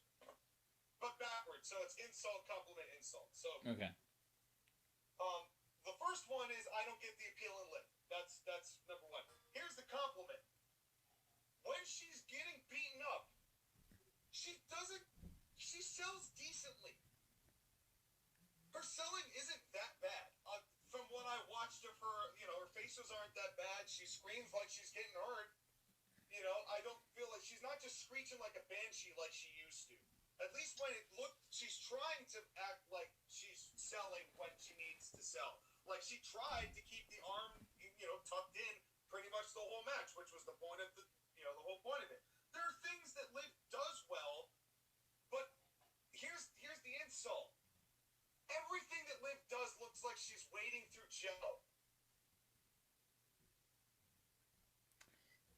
It's slow, it's awkward, there's no confidence, there's no strength in what she's doing. She looks like she's skating out there on ice. Mm-hmm. Yeah, and I'll say it right now. Again, we're going to do the complimentary sandwich, except I'm going to do insult, compliment, and an insult. Her offense is getting a little bit better. Not everything, okay? Let's be clear, not everything. But the punches and strikes are starting to look better. But I still hate her fucking finisher. Her finisher sucks balls. Well, we'll get to that. Don't worry about that. Her jumping springboard twisting codebreaker also sucks balls. Well, Liv Morgan is an AEW female divisions wrestler. Exactly. That's what she is. The problem with WWE's women's division is that it's gotten better over the years. So Liv Morgan would have been a perfect wrestler in the Divas era of the division. She stands out in a bad way now. She is a smaller Kelly. Yeah. Here's my hot take. She's always been out of place. We've always commented this about Liv, even when the division was trash. Yeah. We've always said this about Liv Morgan. It's just now that she's gotten this title belt, she's actually getting incrementally better. She belongs on AEW Dark Elevation. You want to talk about rehabilitation? Skyler? Remember when I drafted Shayna Baszler? And you were like, I don't know if you could rehab Shayna into something that's meaningful. And then I did. And then this show happened, and Triple H was like, I see what Shawn did. I'm going to do exactly that, but not actually push her. That's the thing, is that you did everything, including the payoff. They didn't do the payoff. But the way Shayna behaved, where she just really wasn't taking Liv seriously, she's like, "You are not on my level. I'm a fighter. You are Liv Morgan. Let's make that work." And I love that. Here's the thing: you say that, but look at Shayna Baszler's eye makeup thingy. The wingtips were Reminded me of Ronda. bad. Yeah. Which, by the way, Ronda didn't show up. I'm kind of surprised. I was kind of surprised and not surprised at the same time. I was elated. Yeah, I wasn't. I mean, considering that I actually liked something of hers recently, I would have been more open to it now than I would have any other time before. But I'm not gonna be like, "Oh, Ronda wasn't there." Oh no, I'm a hurty. But in any case, I did another little small piece that I really liked with this. It took the second application of the armbar for Jaina to finally grasp her hands. They actually sold the armbar like an armbar. It's little things like this that I really, really, really, really like. Mm-hmm. And I want more of. It makes it come off as more legit. It does. And you know, I mean, it's still absurd seeing someone that looks like Liv putting that on somebody that looks like and has the credentials of Shayna. Yeah, that was my biggest issue with this match. I like, not let alone Liv Morgan pinning this woman, but going toe to toe with her in a match. I'm just like, I don't care how good this match is. It's bullshit. Look at the way that Liv Morgan was presented before and after the match. She beat Ronda Rousey with Money in the Bank because, yeah, that's Money in the Bank. Then she got a fluky victory at SummerSlam when she should have lost. So when we go into this match with Shayna Baszler, for Liv Morgan to beat Shayna Baszler, it shouldn't happen because she barely beat Ronda Rousey, and we can argue that Shayna Baszler is just as good as Ronda. I would say Shayna Baszler is leagues better than Ronda in a lot of ways. It's just a reputation.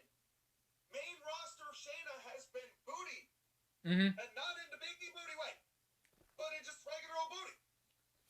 Just empty a box of bootios and Shayna Baszler falls out. And I mean, think about all the tag teams she's had with any number of interchangeable women. Nia Jax, the real Hurt Business. With half of them. It's literally nobody's given a fuck about Shayna since she bitched Becky's neck. Yeah. And they completely destroyed that, and then the Titan Tower Money in the Bank fight, and it was over. And it was over for Shayna from there. So this is, again, applaud WWE for trying to rehab, but did you notice the next shot? And maybe this was, I would say this is Liv's fault, but I also will blame Kevin Dunn for it. Liv Morgan is on the corner, and Shayna goes to slap her, quote unquote, but you can see very distinctly that Shayna has her hand on Liv Morgan's face and just slaps her own hand, and Liv doesn't sell. So literally, Shayna just slapped her own hand, and again, kind of like the thigh slap catch from before, you got to see that she wasn't actually hitting Liv, and what was worse was that Liv didn't sell it to make it seem like she did get hit in the jaw, and these are your challengers and champion for this. You're making my heart beat so fast and so sad. These were your competitors in this women's championship match. And then they did the power bomb, which did not get enough sell time. Yeah. And it looked good, but again, it didn't get enough sell time. But I did like the transition into the sleeper, the rear naked choke. And then this finish. Code breaker that misses by 13 miles. That code breaker was so whiffed that, like, literally the distance between the United States and Cardiff, Wales could have fit in between there. And then she hits her with the Oblivion. In between where she had space, because it was just a big old runway. And then she hits her with the Oblivion, which, again, looks like dog shit, and pins Shayna clean. Because why? That move makes no sense. It looks so bad. Because just hit her with a flatliner. Just give her like JT Becky G's finisher. How about you just don't have her win this? Yeah. How about you just give the title to Shayna and just what? See, personally, without a fuck finish here that gives Liv another lucky win, I don't see the point of doing this match. It's like, because again, if the whole premise is that you're facing top-notch fighters and you're beating top-notch fighters, but barely or controversially, why not continue that here? Why diminish Shayna like this? I honestly think... Push Liv Morgan because ever since I was a little girl... Well, I honestly think it might be that, Skyler, but it also might be because they had several heels going over on this show, and they wanted to have another babyface win. Fuck the fans. That's what I'm saying! I've been saying that for years! like, I know that they... But here's the thing. I know they wanted to legitimize Liv with this. I know why they did it, but There's both more baby faces on the show to win. Give Bobby Lashley a title defense that's ancillary. Whatever. Yeah. Give Drew McIntyre the belt. It wasn't even necessarily that the finish... it wasn't necessarily that this match was bad. This match was fine. The concept of this match. But the execution of this finish really hurt it. Yeah. Really hurt it. It's not even necessarily about Shayna losing. It's just the execution and how poorly it was done that gets me on this. And the let alone that Shayna goes down on one finish is it's like, but at least they say that she can't quite get the Kirifuda clutch exactly the same because the arm has been worked on in the match. At least they're trying to make it make sense. I will give them credit for that. It's not that they're not trying. It's just personally, I see more in Shayna than Liv, which is why I think I'm more upset about this. And also, I want Liv to be better, and she's just not. She's not. Honestly, in my opinion, until she loses the SmackDown Women's Championship, that championship is worthless. It's one of those situations where the women's division clearly has a divide in the talent within it. It's one of those divisions that Triple H has got a lot of work ahead of him because right now, with the way the women's division is, because the Raw Women's Championship has the better wrestlers wrestling for it. I like Shayna Baszler, but besides her and Liv, who else is on that SmackDown's division? They unified the WWE and Universal titles. They unified the tag team titles. Unify the women's belts, please. Hey. But who's going to unify? Oh, okay, Bayley, I guess, after she beats Liv. I'd go with that. Hey, how you doing? Hey is for horses, Sean. Hey is for horses. Liv Morgan versus Charlotte.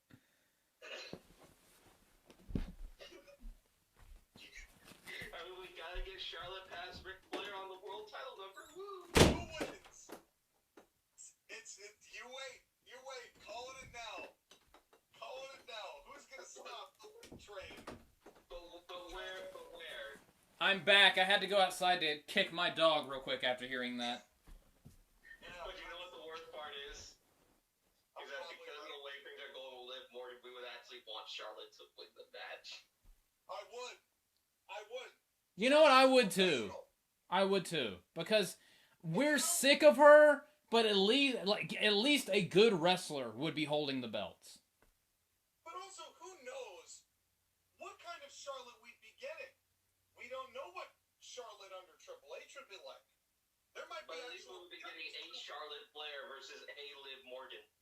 Yeah, honestly, there might be more depth to her gimmick. All I've wanted was for her to turn into Shrek and be like an onion and have layers. And she just has no layers. Because she's been the same gimmick for 54 years. Ever since I was a little onion, I've wanted to have layers. God damn it, John. Yesterday during the show we had a joke about Liv Morgan, layers, onions, and Shrek. God damn it. That's right. You didn't watch the show yesterday, didn't you? I watched pieces of it, but I also have a job. Yeah. So, Hey, it's the weekend. Fuck off. I got the weekend off. I got fired from mine. Fuck off. sad face, Go to my OnlyFans. I need money. Well, speaking of people who made money, we got a shock appearance from Adrian Street, and I was like, you know what? Good on you for this. Glad they got him. Who is Adrian Street? Exactly. The fact that they even acknowledged him was good. He was big in the 70s and 80s. Oh, it was that really old guy that looked like he was near death. He was the guy in the pictures that they had the worst possible pictures showing him in drag. Yeah. Yeah, they could have picked some better photos of Adrian Street to present. You're right, Sky. I didn't think about that. He was the guy in the crowd that we were like, oh my god, that guy looks like he's dead. Yeah. He looked like He Voldemort. looked like, oh god, what's it? He looked like Dana Carver, or Carvey, or whatever his name is, from, Masters of Disguise. I love that movie. That movie is so shit, but I love it. I'm not turtle. Am I turtly enough for the Turtle Club? It's so good. I'm going to be a master of disguise. I'm going to be a master of disguise. Well, speaking of people who have disguises on their face on a regular basis, whose careers were killed when they didn't have them on, it is Edge and Rey Mysterio versus Judgment Day, with Dominic in the corner and my favorite part of the match in the corner of Judgment Day, because god damn it, Rhea Ripley. All right, so the whole thing about Liv Morgan is where she is because she's hot. Rhea Ripley's hot. Rhea Ripley, it's not even her physical features, it's literally her demeanor. Mm-hmm. But the physical features help. Yes. Don't get me wrong, that's crucial. It's her presentation. It's her literal presentation that this is the kind of thing that she can thrive in. This is the kind of thing that Damian Priest can thrive in. Finn Balor is.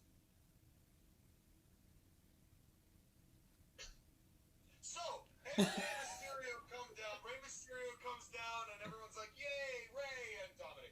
And then Edge comes out, and He's a demonic luchador, apparently. it is Edge Generico. Instead of feeding orphans in Mexico, he's burning Mexicans in orphanages. I just had a stroke. You sure did. You sure did. Then we get a great sign that says, don't refresh the page. Yeah, I saw that too. Question, why is the Judgment Day still using an Alter Bridge song?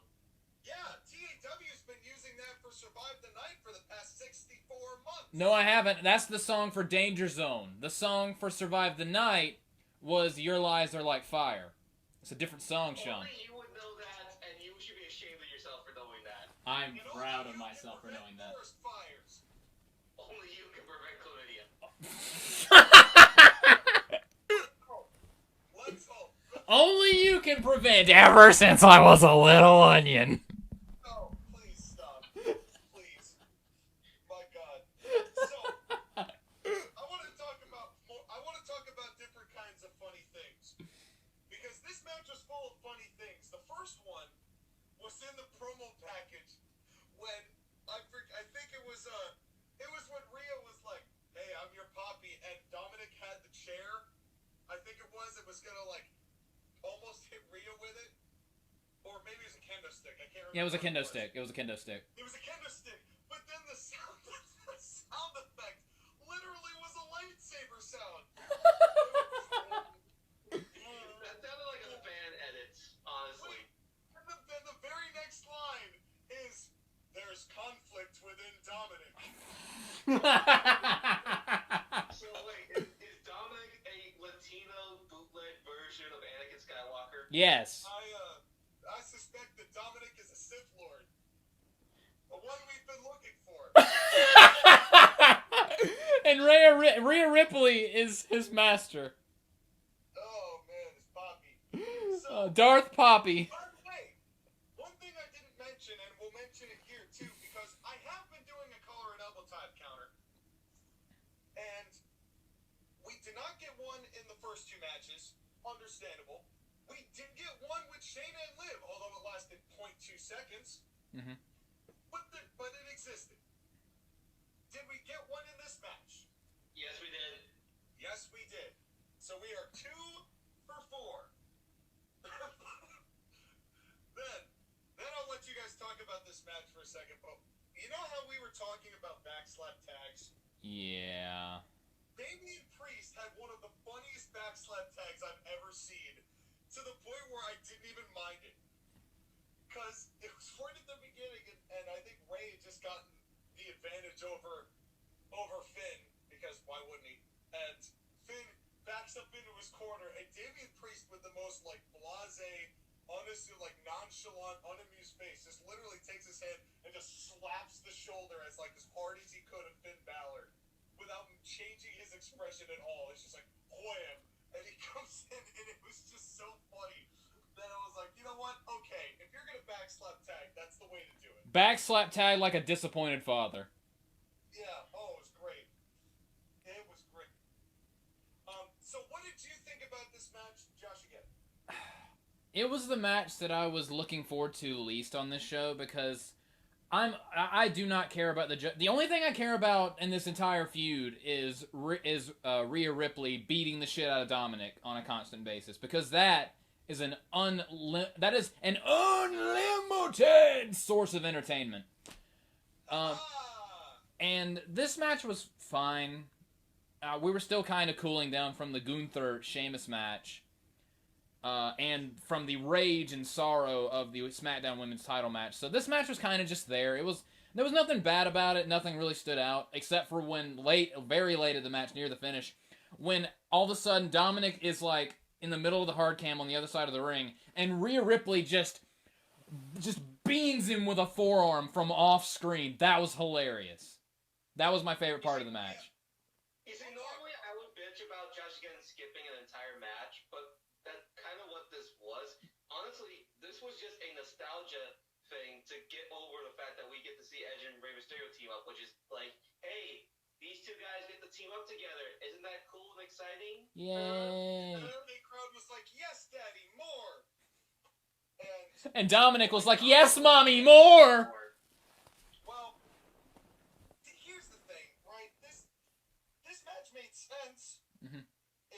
It made sense, although it took 3 different tags to finally get Judgment Day to slap hands. Yeah. The spitting of the gum onto Edge. That was hilarious. That popped me. Because they got a good, nice shot of both Edge and Damian Priest, and Damian just goes, doo, and it bounces right off of Edge's face, and I died on the live stream yesterday. That was so funny. It was perfect. It was good, and it got Edge hot, and, and Damian Priest, kind of went back and did his thing. I just can't get over how Finn Balor just doesn't fit with this group. This feels like a group that would be better if Aleister Black was here. Yeah. Honestly, just Damian and Rhea alone. Yeah. Would be fine. Finn is kind of just like, yeah, I'm also here, by the way. I'm also here, guys. Don't forget about me. I think it also just speaks to the fact that Finn Balor has never been interesting on his own, and just Finn Balor feels like one of those guys that if AEW and WWE ever did like a trading system, can we trade Finn Balor to AEW for Aleister Black? I'm the lone Finn Balor fan here, so hearing this hurts me a little. But Finn Balor wrestles the AEW style. Kind of, but It's quick, it's fast-paced, and there's no selling. I disagree. No I disagree. It's all moves. I disagree. The thing is, Finn has had opportunities to showcase his personality, and I don't think it adequately comes across. Because I don't think he has one large enough for WWE's standards. And he's a boring guy who likes to play with Legos. And it's just, to me, Legos are cool. Fuck you. But and they hurt, and they hurt when you step on them. Anything else that he does besides play with the Legos. But in any case, I just don't think at this point we've seen the limit of what Finn Balor has to offer for WWE. I have never been a fan personally, but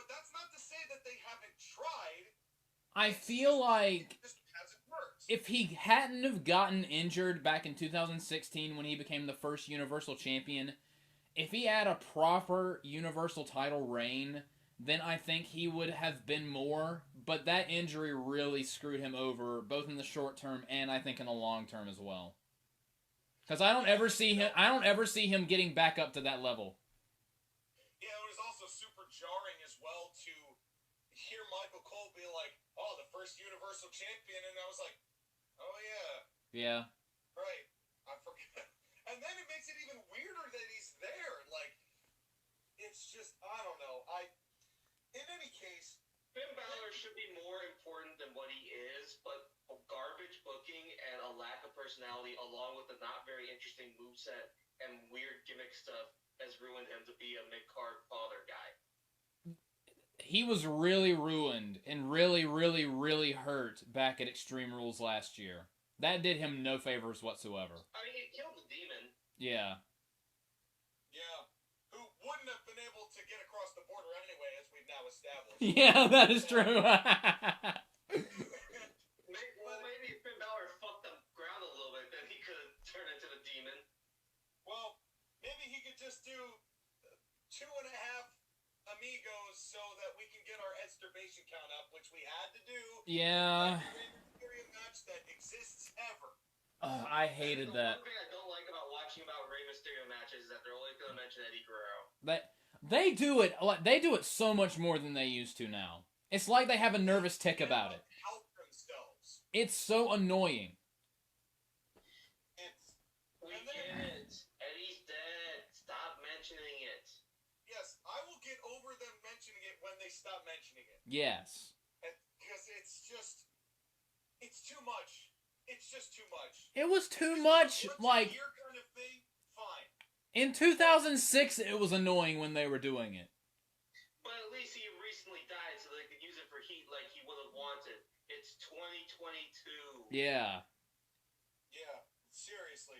There have been people that have not even seen Eddie Guerrero that are watching this show and don't know what the hell you're talking about. Mm-hmm. Yeah. So please, the people that were born in 2006 that haven't seen Eddie Guerrero can legally, well, They can legally be human beings. They can legally exist. Yeah, the screams of anger.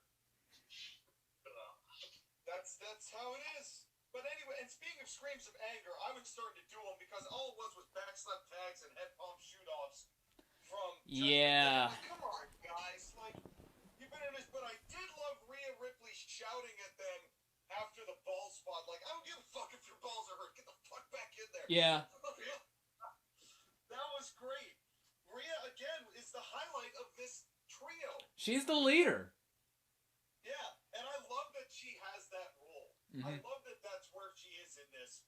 You know, especially if, you know, who knows what her physical condition is after that photo came out with the pacemaker, you know, and all of that stuff. Like, who knows what kind of, condition she's in. I mean, they allowed her to do a bump on this show, so I guess she can take bumps. Yeah, she did a hard bump against that barricade. She can take a bump, she can take a couple bumps, but I love this role. I love this for her. If she can't do full-fledged matches, this is the next best thing. Agreed. I just hope again that she can wrestle because it would be really such a shame if her career got short this early. Yeah. No, it definitely would. And then, speaking of things that are funny, but maybe not in the right way, Edge did a 619. Oh my god. He tried his damnedest and it did not work very well. Edge should have put the mask back on because that's where the luchador powers were from. Yeah. Yeah. Also, while we're talking about Edge's appearance, when is he going to give Christian his hair back? I know he's a doing it. I called it too. I don't understand, but in any case... Edge is trying to get that Just for Men sponsorship, just like Ray and Dominic got a beer commercial. That's right. Well, you know what Edge really needs is he needs that shampoo that he won the commercial for that Booker T fought him over at WrestleMania. Oh my god. Was that actually a thing? Yes. That was actually a thing. A Japanese shampoo commercial caused a WrestleMania match between Booker T and Edge in 2002. Because they literally could not come up with anything else for them. You know, I would say that shouldn't be true, but it's 2002 WWE on their Vince McMahon, so yeah. Hey, Edge needs that shampoo now more than ever. Yes. And then Edge does the spear through the ropes. And you found a biggie, didn't you? I am begging every single professional wrestler out there right now, please stop this. Please. At least this looks safer than every single one Big E Langston has ever done, because Edge landed on his feet on the outside. Yes, he did. But it's Edge. Yeah. And he's got, like, a neck that's basically made out of Frankenstein parts. So this is not the guy. Freaking neck. And This is not the guy who needs to be spearing people outside the ring. I'm like... And I'd said this to Skyler during the live stream. I'm surprised that Big E never broke his neck off of that spot. That he broke his neck off of Ridge Holland, giving him a botched suplex. But how did Big E never break his neck on that apron spear spot? Because Big E didn't go fast enough. However, you have to wonder if all of those impacts with his neck didn't end up being just more wear and tear, so that when Ridge did what Ridge did, it was a lot easier for the neck to snap than it might have been if he hadn't done it all those times. That is also true. Shane's big braining this. You know? Did you just call him Shane? Did you just call him Shane? Sorry, just wanted to Sean, Shane, whatever. Here comes the money. I was about to say, the next podcast, you better start with "Here Comes the Money." I want to see Sean dance. And so, I can dance. Oh yeah, we know you can dance. I can leave my friends behind. Because your friends don't dance, and if they don't dance, well, they have no friends of mine. Motherfucker. God damn it. Motherfucker. You know what? That's one of my favorite songs. It's one of my favorite songs, and everybody says that's like the worst song of all time. Well, I looked that song right in the eye and said, I'm never going to give you up. I'm never going to let you down. Never going to let you cry. Never going to say goodbye. Never going to run around and hurt you. Ladies and gentlemen, we have been rickrolled. And Skyler has fallen. Skyler has fallen, and he can't get up. Skyler has fallen. So you let him down. You didn't pick him up right. He fell over. Oh, man. Skyler, I may have killed Skyler. Oh no. I can see like his camera feed. Something in the background is shaking because he's laughing. I'm pretty sure the camera's looking at the ceiling now. Yeah, it is. But Skyler's literally just like convulsed quivering There- underneath the camera. There. You can't see this, folks, but this is Skyler. There he is. You can't just. Oh my god. Let's talk about this finish because I hated it. No, since you hated it, talk about it, Sean. I will talk about it. Thank you for asking me to talk about it. I talked a bit a lot, actually. So, here's the thing. I understand with Ray and Edge winning this match. Totally get that. Totally understand that.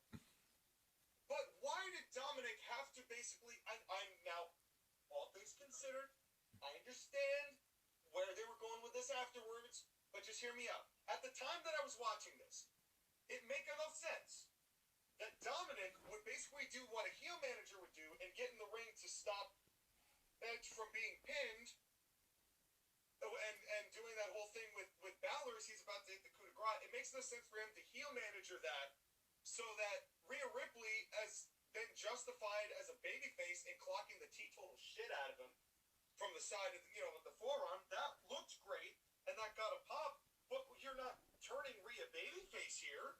You're not turning Judgment Day babyface here. So why are you having Dominic do a heel distraction so that the babyfaces can win?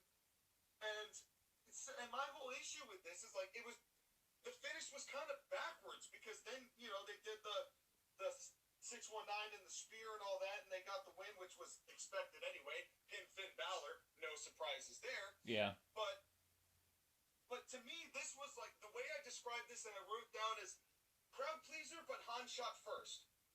Yeah. I can agree with that. You know? I mean, there's nothing with the Judgment Day, honestly. Like, what would the Judgment Day have done with a win? Oh, it's not even about the win. It's just how this was done. Especially considering the afters of this. Why not just have Dominic cost them the match? Yeah, that's what I was thinking, and I said the same thing or something to that effect on the live stream. Like, why would he help them win just to turn heel on them? Because then every single match would have been a heel win. Except for fucking Liv Morgan, apparently. Yeah. An MMA fighter. It's just, I don't know. To me, this kind of felt like. This just felt like it. All the pieces were there to make this work, but they arrived at the wrong time. Mm-hmm. They didn't have. How can I say this? They didn't have the right finish for this match. I agree. It should have been that Dominic cost them the match. Then they argue afterwards, and Dominic decides, you know what? Kick you in the balls, clothesline you, leave. Yeah, because that was fine. I had no problem with that. It's just that it just felt like what had predicated it wasn't quite all together, so it kind of it hurt how that happened. I mean, the crowd was into it, don't get me wrong, but I don't know. It didn't work for me. It also would have been just a situation that, and me and Joshua were talking about during the stream. We were counting the number of babyface and heel wins. So when we got to this point, we're like, okay, so we've had a babyface win on the pre-show, but then the first match was won by heel, second match was won by heel, second match was won by babyface. Now we need a babyface victory for the heel to win next, or I don't know.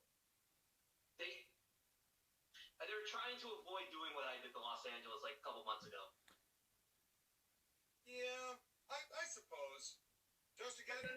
But then again, that takes the whole thing of, yeah, the baby faces win. But did they? Because Dominic turns on them. JoshAgeddon, any words? I have a few words.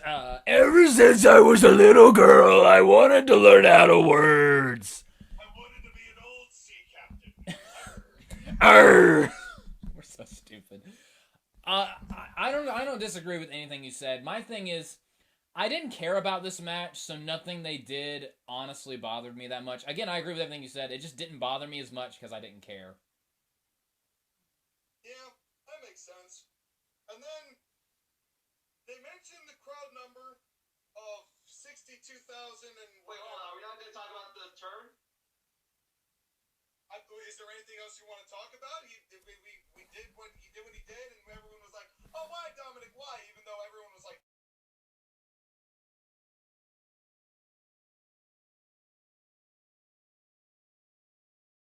Here. Well, okay, so here's my thing, ultimately, about this, right? This is the sink or swim time for Dominic, because he's been kind of covered by Ray, and yeah, when they have matches, he's going to be covered too. But this is sink or swim for him, because he's going to be on his own, and he has to make himself look good. Does he look good? Do you guys think he can look good with a heel turn? I have a lot of doubt. I mean, for starters, when he turned heel, he walked up the ramp and took off his shirt. He looked so pudgy. He does not look like a wrestler. He looks like me. You said it. I did not. But he looks like a fan. yeah, I think Dominic needs somebody who can also... I don't think he's ready as a single star. I think he needs somebody who can hide or conceal some of his weaknesses, but it can't be... But did we not say the same thing about literally his father, Rey Mysterio? Yeah. Well, yeah. It just can't be Ray anymore, and I just don't think that Dominic right now has enough of the tools to make it out on his own without being under the shadow of his dad, unless he did something drastic like change his name and find someone in NXT who also is the son of a famous wrestler. And I was thinking... God damn it, Sean, I was thinking the same thing. And they become a team that wants to break out of the shadow of, well, not only their developmental team, but they're also their fathers, whoever they may be. And then Austin Theory joins them. Have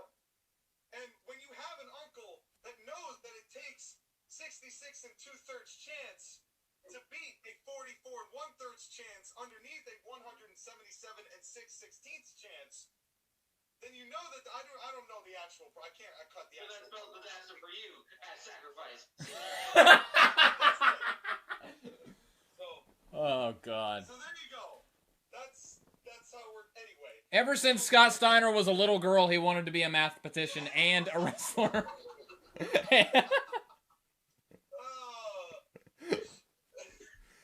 By the way, speaking of which, I just before we went on air, I did watch NXT oh my God, I almost said NXT Takeover. NXT Worlds Collide.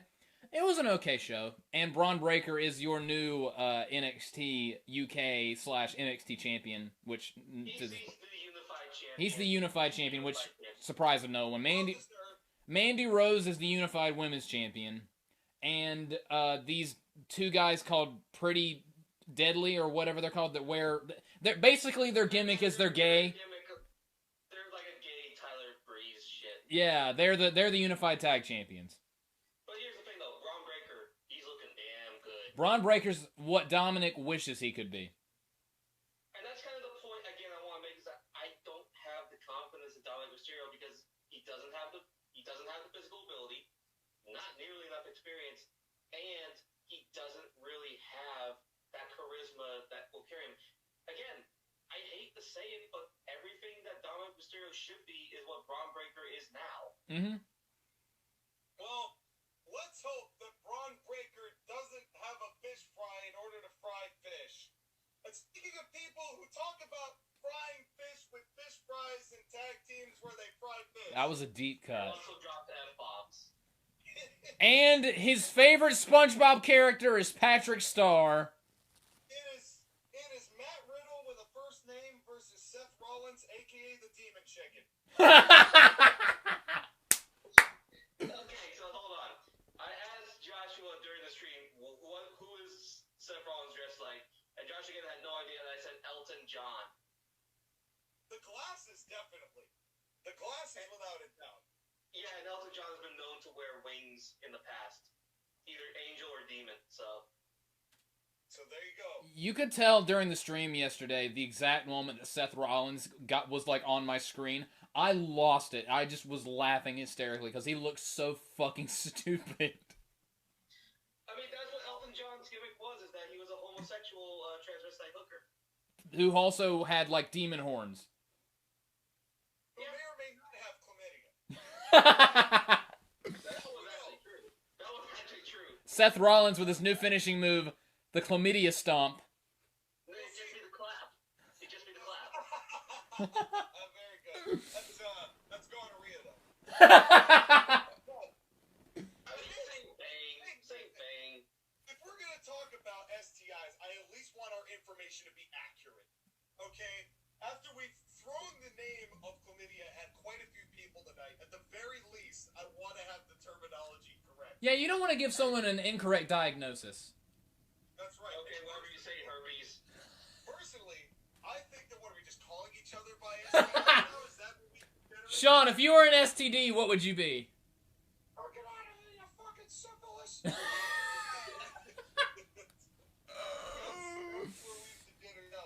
Now, if they had put that on this program, that might have even added to the hype of this matchup. But here's the thing. This promo package was amazing. And also one more comment about the clothing. Becky Lynch wasn't on the show, so both her and Seth seamstresses had to just overload the orange into Seth. Yeah. So it was two people instead of one, and that's why we got all that orange. Seth Rollins like sucked the life force out of Becky's clothes. In fact, yes. Seth Rollins extended his tail and it opened up like a giant suction. Yes! All of her powers and her seamstresses. Perfect freaking sell.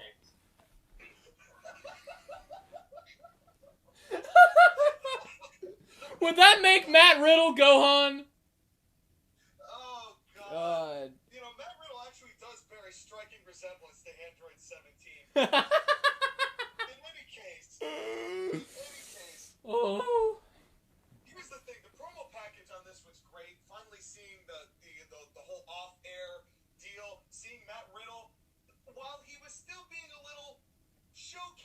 with his anger, I still like angry Matt Riddle over Scooter Matt Riddle.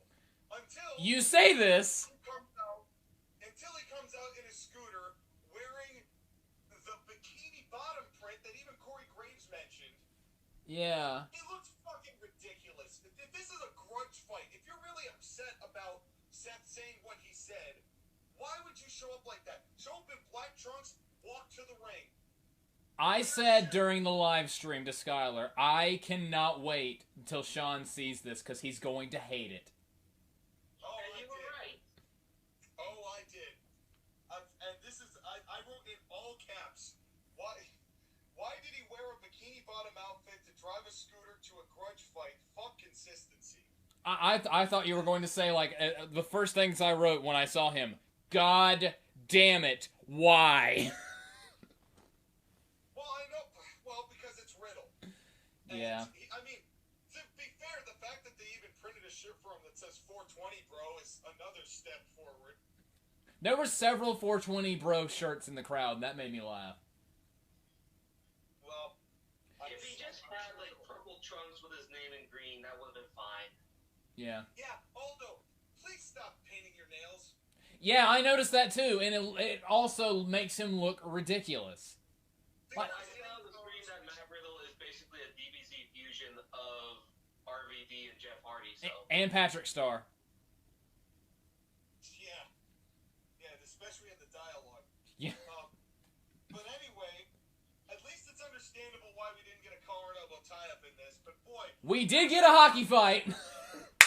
Well, yeah. But if there was never a time for Matt Riddle to literally just run down while Seth was flagellating and just go right after him, that was it. Yeah. Why not just let them do that at this point? It's just... But, in any case... And another thing, I will say, even though he looked super goofy, as soon as his entrance music stopped and Seth Rollins was about to come out, the camera stayed on him for a split second before it cut to the ramp. You saw Matt Riddle's entire demeanor change from like, oh, I'm happy to be here, I'm so fucking high right now, to, I'm gonna kill this motherfucker. Like, as soon as he knew Seth was about to come out, he tensed up and got serious, even though he still looked ridiculous. But here's the thing, Josh, again, and I'll say this about this whole match. The match, while being good, did not match the intensity that it was supposed to have. They were serious, they were really fighting each other, but it didn't feel visceral. It didn't feel like these two want to kill each other. Imagine if the Sheamus-Gunther match had this feud. Well, I was just about to say, it's tough when you're in a position with Riddle and Seth because that's got the story of a blood feud, but you literally just saw the personification of fighting not like an hour earlier. Like, how you're going to live up to that level of animosity after you saw that? Yeah. It's a hard task. But they also did hockey fights and their punches kind of landed, or at least Riddle's kind of did. Seth's did. Seth's looked good. But I agree, Sky. I completely agree it didn't match the intensity that was advertised. Yeah, and Straight. I will also, it was a good match. It's just, you would expect them to, like, want to bludgeon each other. Of all the matches that could have had, like, some kind of no-holds-barred stipulation, it should have been this one, which they might be saving for Extreme Rules, but I don't know. I bet you they are. With the way this match ended, I bet you they are. We will get to that. Yeah, we will get to that. And I got another thing for, like, small wrestling things I like. Normally, when you see a talent who is in the Tree of Woe try to, like, grab both second ropes and pull up before whoever's on top does the stomp, and you see them basically just holding themselves up with the second ropes. You know what I'm talking about? Yes, I know what you're talking about. Riddle willed himself up just with pure core strength, and then Seth dropped him down, and I love the fact that he didn't touch the second ropes at all, because I always thought that looked so contrived, like, well, let me pull myself up into position. Alberto El Patron was really bad with that. That was his finishing move for several months. Yeah, and they would always have to hold the second rope, and I hate that. It looked more organic here. I'll tell you something that I liked that hasn't been done well in a while. Matt Riddle does the bro to sleep. And there was one time a couple months ago where there was a pay-per-view where he did the bro to sleep, and he missed it by like a country mile, and it looked awful. At least I remember that. on this show, he gave the move to Seth, and it actually looked like it connected, and it looked good. Because when he hoisted him up, initially, I was like, oh no, don't do this move. Counter it, Seth. But then he actually hit the move, and it looked good. Yeah, no, absolutely. And Holy shit, Skyler, that looks good. I'm hungry now. Thank you. Riddle himself is better. They're definitely allowing him to showcase more than just I'm high and a toddler. Yeah. And the fact that they're doing that is a big plus to his presentation. It makes me want to believe that he can be better. Again, rehab. Everybody's going to rehab. WWE going to rehab. And Looking at you, AEW with Orange Cassidy. But here's the thing. For everything they're rehabbing, I know that it's Seth Rollins' thing to do the suplex, then the superplex, and the Falcon. Mm-hmm. And the second this spot happened, I knew you were going to hate it. It still diminishes the superplex. I mean, it was cool that Riddle countered, right? Because it's something you get in Seth Rollins matches all the time. So, like, on one hand, the fact that Riddle countered it, I was cool with. Because I thought, okay, that's different. They don't normally do that with Rollins, that move. And also, I will say, as soon as Riddle hit his counter suplex, his Fisherman Buster, he immediately went to selling the superplex. Right. So... But here's the thing. From this point on, everything got too fast. The moves started happening in quick succession with little sell time. And from this moment, it became more like the Vince McMahon era Seth Rollins and Riddle matches more than the Triple H Seth Rollins and Riddle matches. Yeah. And it's those like obvious sequences that take me out of the moment when they do that. And it started going a bit long also. There were some counters that I thought were really cool, but again, it just did not have that these guys hate each other and want to kill each other feel. It just felt like another match. Yeah, it did. And the Orton stuff was nice, I guess. I did like that Seth Rollins did the DDT and started going for the RKO, because that did get some heat. Yeah. But then it also makes you think, oh, Randy Orton was cool. It does. It does. And I miss Randy. Me too. Get better, Randy. He was dead like Eddie Guerrero is. I want to see Randy Orton under Triple H. Oh, me too. Give me that. Sean? Yeah, I said what I said. That's right. Take that fucking inside access. Oh, they'll be inside, all right. Tell that to TMZ. Oh, you remember that? Remember that one promo with Randy Orton and John Cena, where John Cena said something and he walks off set, and then Randy Orton's like, "Oh yeah, well me and you are gonna be in the middle of that ring, and I'm gonna be on top of you for a 1, 2, 3," and it cuts to Ron Simmons, and he goes, "Damn!" That was funny. Show the one at Orton with the midget with the jelly beans. Now hold on just a minute, man. Hold on just a minute. That might be my favorite Randy Orton moment of all time. Is that confrontation with DX and Rated RKO. But in any case, then this finish. A curb stomp and then a bigger curb stomp. I'm not gonna lie, I love this finish. Because the way it looked gruesome. Yeah. I just feel weird about this because I don't think they do this unless they're planning another match. Because why would you have it get that personal that quick and then not give Riddle his comeuppance? Not have the babyface triumph at the end. And I'm thinking the big reason is that either they don't give a fuck about Riddle, which I don't think is the case considering how much freedom they've allowed him to get angry and have animosity. I don't think that's the case. I think they're trying to drag this out to Extreme Rules more than anything else to get some sort of stipulation match. And keep in mind that there was a Bridgeport quote-unquote street fight at the live show I saw, so it's not like they don't know how to use their toys. But at the same time, it was fine. I didn't but I think they're trying to push this just a little bit longer. And if they were going to have the situation where Rollins was going to win, why can't he cheat? Because they had the heel cheat in the main event right after it. But no other heel cheated on the evening, and he could have done a different fuck finish. Well, Like finger to the eyes. Finger to the eyes. Just something. Anything. yeah, I mean, it was fine. Honestly, I don't even hate it. I really don't. I considering what the match was, my big gripe was that it was long. Oh, I almost forgot. I will say, they didn't do at the very beginning, they did not do the Matt Riddle throwing off his flip-flops and the birds come shooting out of his toes. No. They had fish swimming out of his toes yesterday, which makes even less sense.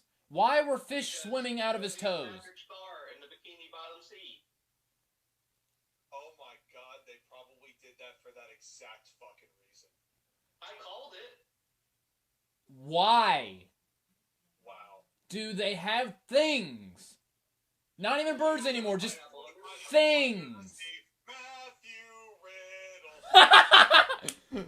Who gets high in a pineapple under the sea? Matthew Riddle. Now, if you are thinking you are under the sea in a pineapple while you're smoking weed, that's a good ass weed, man. Flops on the deck and loves Randy Orton. Matthew Riddle. Ever since I was a little girl, I wanted to live my pineapple under the sea. Oh god. So, Please give me a Matt Riddle cameo in SpongeBob. should we go to this main event? Yes. It's Roman Reigns versus Drew McIntyre.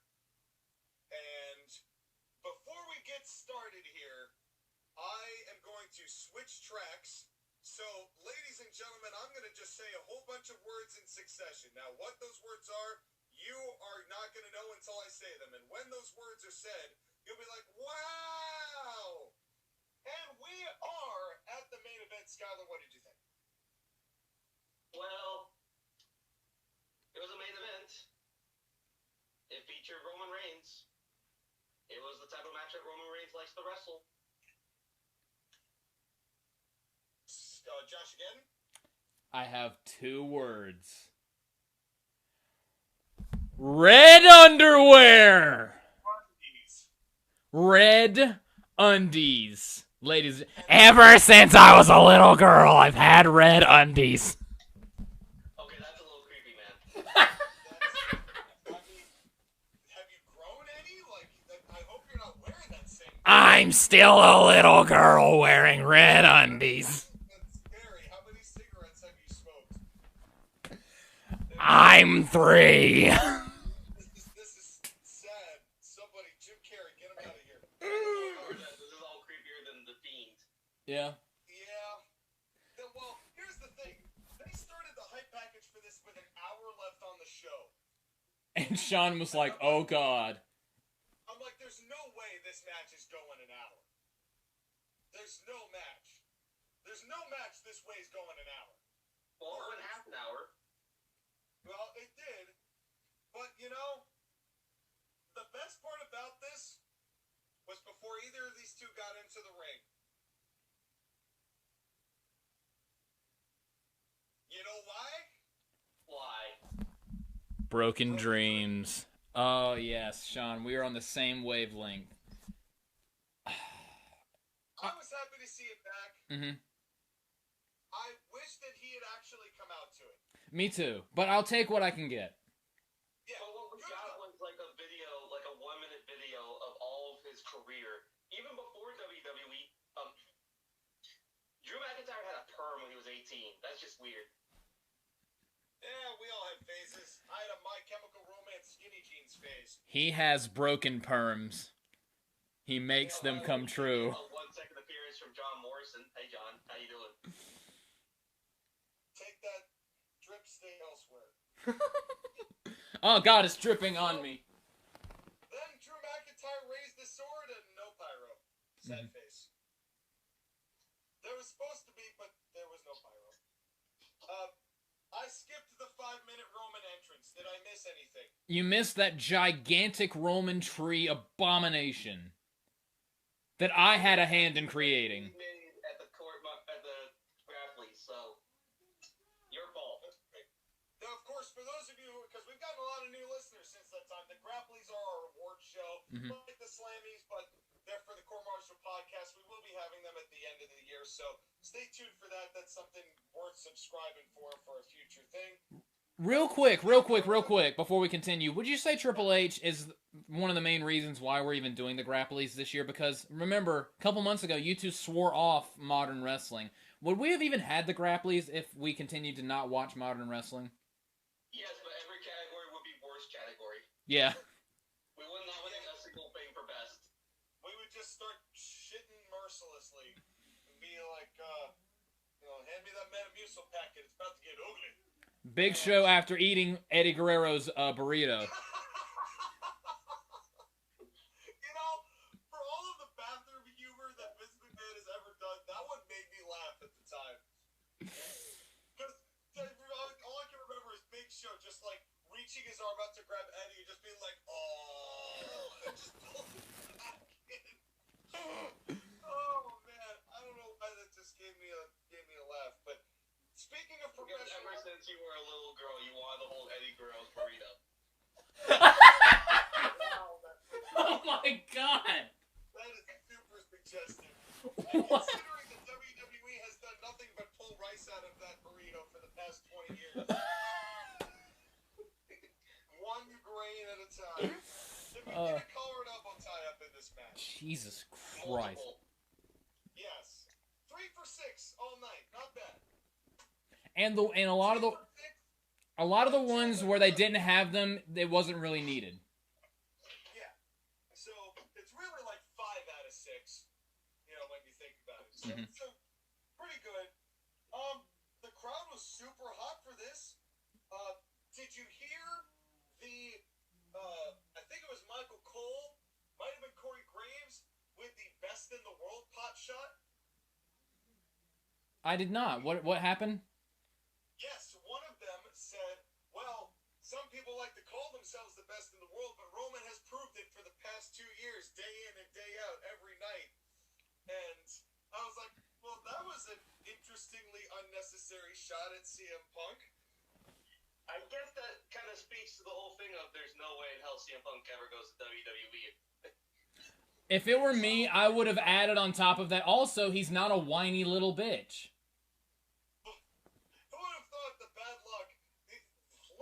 Pissing off the boss, but pissing off the future boss at the time. That's a good way to make sure you're only making money off your wife's comics. Way to go, Charles Montgomery. And then we get a Triple H stare bump because it's his show, damn it. Yeah. Hold on. Here's the thing: that the Triple H stare bump actually happened in the Sheamus and Gunther match too, but this Triple H stare bump by Roman moved the stairs a good 5 feet. Stare bump. Yeah. Mm-hmm. And now, what do y'all think about this Karrion Kross deal? Because I don't know how to feel. I was cool with it. I'm glad that he didn't get involved in the match. But as far as Karrion Kross is concerned, the best thing about him is Scarlett and his new hairdo. Karrion with hair looks better than Karrion bald. Yeah, I was gonna say his new hairdo of having hair. Yeah. And technically, bald is a hairdo. I guess it's a hair don't. I knew that joke was coming. So I understand that this is gonna be Drew's next feud. Like we can all call it, right? Yeah, we were talking about this during the live stream because, like, if Drew were to win this match, he would immediately go feuding with Karrion Kross, and they're not going to put the title on Karrion Kross. But they're also not going to have Karrion Kross lose his first big thing to Drew McIntyre. So me and Skyler were like, yeah, Drew's probably not going to win this because of the whole Karrion Kross dynamic. Right, and again, there were points where we thought it was going to happen, but it wasn't. But again, this whole Karrion Kross thing, Triple H is trying to rehab the entire roster and get all the people that he had at NXT over on the main roster to varying degrees, obviously. I there are other projects that I'm more hopeful than Karrion Kross. Not that he's a bad wrestler, but he's not anything special either. I 100% agree. I'm willing to give it a shot. Me too. Prove me wrong, Triple H. Prove all three of us wrong. And I think well, more Karrion Kross has to prove us wrong, because when we watched him in NXT, we weren't that thrilled with him. Now, obviously, he got ruined when he got to the main roster, but if you're not going to impress in NXT, I don't know if he's going to impress on the main roster. He got demolished when he came to the main roster. Than a goddamn back suplex. I mean, he usually uses the straight jacket, rear naked choke for his finisher, so that's much better than a back suplex. It got changed to that straight jacket, so hopefully it'll... I don't know. Let's hope. But here's the thing. This whole thing with Karrion Kross and the water bottle and the words, this was the biggest issue. Not Karrion Kross specifically, but this is the biggest issue I had with the whole match. Is that this match was carried by a series of segments that had nothing to do with the match. Mm-hmm. And it was all of this outside shit throughout the whole match to where neither of these guys wrestling was even the thought behind the match. And it really hurt how it felt. Like, I mean, like the mid-match promo that Roman gave. Let's take a moment for theater. Okay. Yeah. Theater. And then, they keep fighting again. They do the spine buster. We had 27 minutes left on the clock. Although, I will say, even though Roman did cut that mini promo, it led to possibly the greatest Glasgow kiss that Drew McIntyre's ever done. That was nice.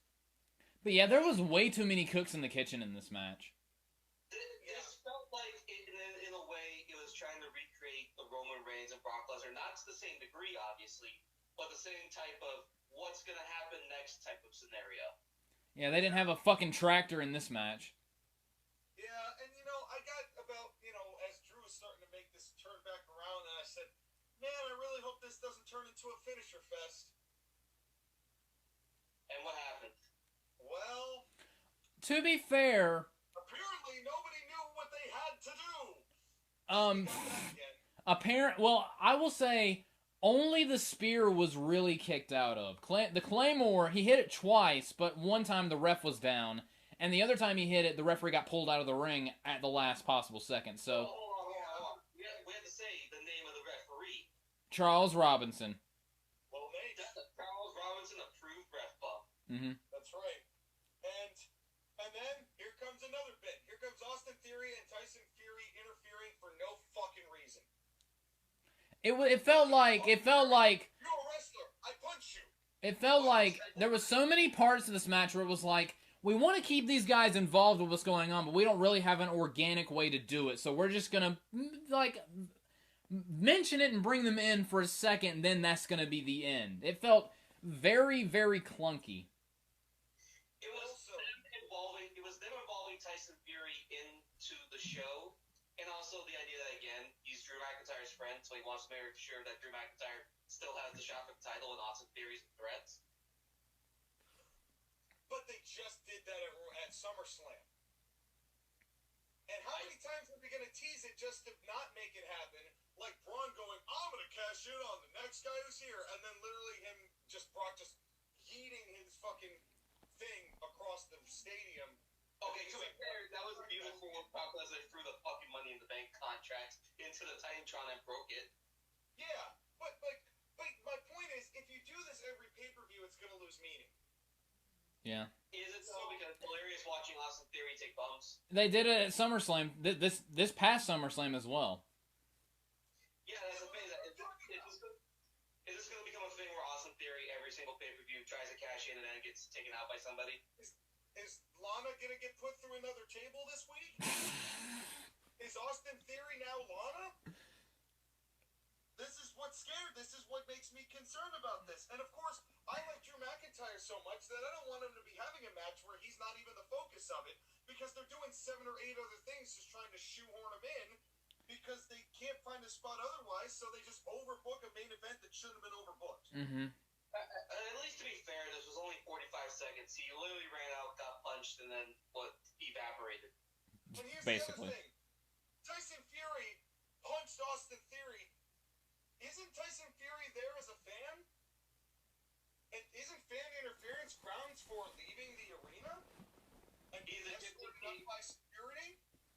Sean. Not if you're doing a concert later. Sean, let me ask you a better question. What security guard is going to throw Tyson Fury out there?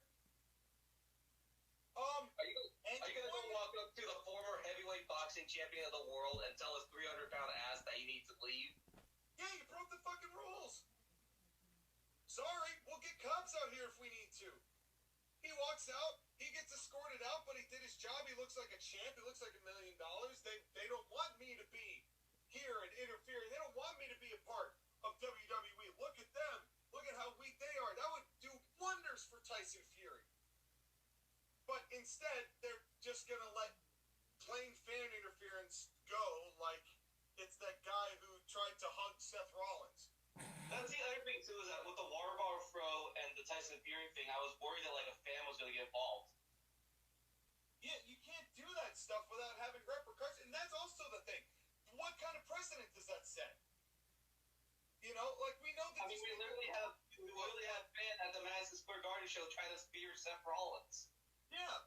Or that jackass who tried to tackle Brett at the Hall of Fame ceremony. Or the guy that attacked Roman Reigns and him in the head with the briefcase at a house show several years ago. Yeah, it's a slippery slope, man. It's just, I don't like any outside interference like that, you know, unless there is some proper treatment as far as, like, hey, you can't do that. Unless they did it for The Rock. Well, and apparently, he's the only other member of this family that is not drunk enough to be able to fly over, because the finish made sure that we knew that the Usos couldn't be there because they couldn't be there because they were too drunk. So No. What it was is that Drew McIntyre kicked their asses and they weren't medically cleared to go to England. That's the kayfabe reason as to why. Sure. So we got sober Sikoa. Oh, that's what I'm going to call him from now. Well, as far as we know. To the best of our knowledge. Sober Yeah, Sikoa. until innocent until proven an alcoholic. And to be fair, this finish made sense. Mm-hmm. I just don't like it. We've seen it. Yeah. We've seen it over and over and over again. And I understand. Get the non-drunk one to do your betting. Fine, I'm cool with that. I have no issue with that. Again, because it makes sense. And I understand it makes sense. But really what hurt this match was all of the side segments. Mm-hmm. But it's not just that, but also the fact that Roman Reigns always has interference in his matches. To the point where I wonder, why don't the wrestlers hire security to make sure that no one else that's getting involved is supposed to be involved? And now, see, that would have made more sense if all the security were bothering with Tyson Fury, trying to get him out of the building. Just saying. At least then you could have the argument for why this fan, which is what he did, jumped the barricade and cost Drew the match, because everybody was busy with Tyson. And I'm disappointed with Wales because there was literally a sign that said, if Drew loses, we riot, and they didn't riot. There were multiple. There was a if Drew loses, we riot. There was an if Roman wins, we riot. There was several. And you're the English crowd. You literally are known for rioting during soccer matches. Why won't you riot for Drew losing? Well, and me and Skyler were literally like, if Drew loses, everyone in the arena is gonna pull out a sword and charge the ring. That would have been amazing. And then it didn't happen. Everybody draw swords. Just be like, we're taking them down. They might beat Drew, but they'll never take our freedom! That's Scotland, but that'd still be funny. Yeah. Well, Drew is Scottish. Yeah, but that's the thing, that this was in Scotland. You know for sure they would have been charging the ring. Oh, yeah. Yeah, but again, this match was hurt by all the extra shit they just caked onto it. Yeah. To me, this is like making a cake, but then using 5 different kinds of frosting. And using way too much of those 5 different kinds of frosting. Yeah, it's like, it was too much extra shit that hurt what should have been a better match, given the participants and the history and the fact that the last, where these two were the last time they wrestled. I mean, it's not everybody can be the National Wrestling League and have it make sense in a very I mean, productive way. it was good, but it could have been a lot better. Because then it raises another question. If not Drew, literally in his backyard, then who? If not Drew, then who? It's gotta be Cody. I agree, Cody. There's two names. Cody Rhodes or The Rock. Cody. There's one name, Cody. If The Rock Or beat... Goldberg. or Hulk Hogan. Or John Cena. I swear to God, if The Rock wins the title from Roman, I'm going to be so pissed. Let me But ask you you. know that's the match WWE wants. Then have The Rock lose. Here's my question. Recently, Sami Zayn has been a part of the bloodline. Mm-hmm. And recently Roman Reigns asked if Kevin Owens would be okay with Sami Zayn being Roman's toady. Is there a chance that they have Kevin Owens take this belt off Roman Reigns? Sean, are you saying that seriously? I think there's more of a possibility that Sami and Kevin Owens are going to take the tag team titles off the Usos. I would prefer that over Kevin Owens beating Roman Reigns, but given Kevin Owens and Roman Reigns' history, it's not like they don't have history. It's not like Paul Heyman can figure out how to undo handcuffs. Oh, God. Okay. The idea you're talking about is probably going to be Roman Reigns' next feud. I imagine maybe like Sami Zayn and Kevin Owens. Like he beats Sami first and then he beats KO. Maybe that's what they do with Extreme Rules, or maybe that's what they do in Crown Jewel in Saudi Arabia. My point is that do you buy for 1 second that Kevin Owens is going to be the guy after 750 days is going to be the one to take Roman Reigns' title? At this point, it's going to get to 800 and soon to 1,000. It's going to be close to 3 years. We just passed the 2-year mark. With Triple H in charge, no. With Vince McMahon in charge, 100%. It's got to be Cody. Triple H in charge, no. I have to actually believe that logic will prevail in WWE at this point. But and then here's another question, and we can just open this up. Is Cody the right person to take the belt off of Roman? Is Cody going to get cheered organically? In my opinion, yes. I'm not 100% certain on that, but I hope so. I think so. The way that Cody left and the way he's coming back, I don't see how they can't put it on him. I mean, he was white hot then. He's going to be even hotter going into when he returns. You know, It is going to depend. It's going to depend on the reaction when he comes back. Yeah, and how he's presented when he comes And back. how he's presented. Right, because I'll be honest right now, I've heard rumors that Brandy is training to try and be in ring. If she's not with him, no problem. If she's with him, Problem. Massive problem. But who isn't excited for Mandy Rose versus Brandy Rhodes for the NXT Women's Championship? I mean, let's be honest. I would give up my placenta to watch that. Ever since I was a little girl, I wanted to give up my placenta. I was so little a girl, I was literally in my mother's womb. ever since I was a little girl, I wanted to eat my placenta. Because that's what she actually did. Can we end this show, please? Well, not By the until way, can we just call out the hypocriticalness of Drew McIntyre and Tyson Fury in the middle of the ring after losing a world title match, singing American Pie? I did not understand this. Me either. I understand that they're trying to make sure that the crowd goes home happy, but they picked the most American song to sing to an English crowd. You literally have no UK songs on your repertoire. Have Drew sing Broken Dreams. Sing Wild Rover. Sing some like classic tunes, some Irish folk tunes or Scottish folk tunes or something. Like, come on. They literally, like the second I heard Ride the the Chevy to the levee, I just died. I was confused because I've never heard this song before. At least they made up for it by another hearty American song of Sweet Caroline. Yeah. I was about to say it. And then they throw in the Sweet Carolina. God fucking damn it. What? At this point, I just turned the show off.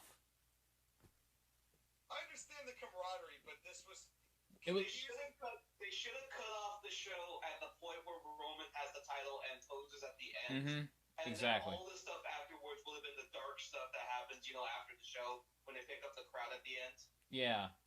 I don't know why they were still rolling. And they use all the time as it is. Yeah. Or We didn't need to see this on the official show. This felt like the dark segment after the main event. But you know what you could have done is have the promo from Fury. That's fine. Although in my universe he would have been escorted from the building, but let's say for all intents and purposes they're not going with my booking. He beat up security and went back to the arena. That's right. And I don't mind the promo from him. I don't mind the promo from Drew. You play Drew's music, you point at him, you go off the air, you start singing your bullshit. But Yeah. Because the promos were fine.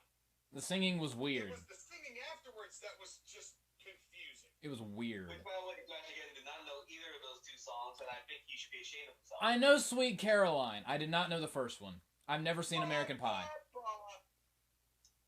Yeah. So. By the way, have we done the musical plug yet? Huh? That's a musical plug. Musical plug. Are you ready to hear the most electrifying music in all of the internet? October 14th, you will, folks. Just a bit more. It is getting closer. White Nux, A Bizzle. It's White Nux's album, but A Bizzle is on it.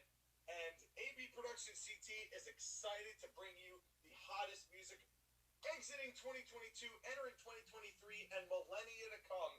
You will be able to hear this music anytime, anywhere, any place, and it's got a hodgepodge of musical styles, including an actual Scottish folk song that I wrote and created about rabbits. And they should have used it for this instead of using Sweet Carolina and Chevy to the levee. I wish you would have called me, Drew. I had something prepared for you. We could have talked about rabbits fighting through water lines and me getting very mad about it. But we could have also talked about a variety of other things that are going to be on this album. That's not all that's going to be there. There's going to be an environmental power ballad that we've got going on. There's going to be, of course, the rap and the hip-hop, as usual. There's going to be some spoken word. It's a variety of styles that you are not prepared for yet, but you will be. But you got to hear the rest of the anthology. You got to hear the rest of the discography, and the only way you're going to do that, check out the description or look for White Nux spelled WHITE space KNUX or White Nux or White Nux. You can either look up White Nux or White Nux. Fuck AB. No. Jesus. You can look up A Bizzle is a saint. How dare you? That's right. Spelled ABIZZLE on Spotify, Apple Music, and SoundCloud, and all of the other musical streaming platforms. We're pretty much everywhere. There's a ton of songs and projects, over 100 of them. Check it out. Link is in the description. October 14th, just a bit more. Come join the entertainment revolution with AB Production CT. And without me extending the time on this show... Well, real quick, Sean. One more plug. Speaking of music, next episode of SJS, Super Jam Session, we're going to be talking about music. Our music taste. My favorite album, Skyler's favorite album, Sean's favorite album, plus just our taste in music in general. Just be looking forward to that next episode of SJS. Spoiler, it's my own music. And no one is surprised. You wrote and hyped yourself. That's Okay. right. So, if you would like to see the equivalent of Kenny and the Young Bucks talking about music, you will be subjected to that at Super Jam Session, except we have intellectual discussions Yes. instead of whatever they do. But Ever since I was a little buck, I wanted super kick everybody. Ever since we started the Super Jam Session, I wanted to have an intellectual discussion. Can we get to our final grades for this goddamn show? it's time for ratings. Skyler, why don't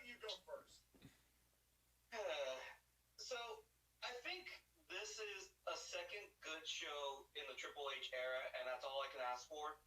Even the matches that we complain about, they were passable, and the biggest thing is just, while I didn't like the logic in some of the matches, I understood it. Now, the real test will be the next show, which is Extreme Rules, which is a solid B pay-per-view, because SummerSlam's a big 4 pay-per-view. Even under the old administration, they sometimes got those things right. And Clash of the Castle was one of their big shows that they've been promoting for a while. It was a big stadium show. It was a huge success, but they're going to try their hardest for those ones. It's the B pay-per-views and the TV shows that I'm worried about, because I don't know whether or not they're going to be able to pull out the dog like they did for this one. Again, having said that, this was a really damn good show, and like I said, even though I didn't enjoy some of the choices, what we got was over-delivered, especially a match of the year contender. I think this show is a solid 7 out of 10.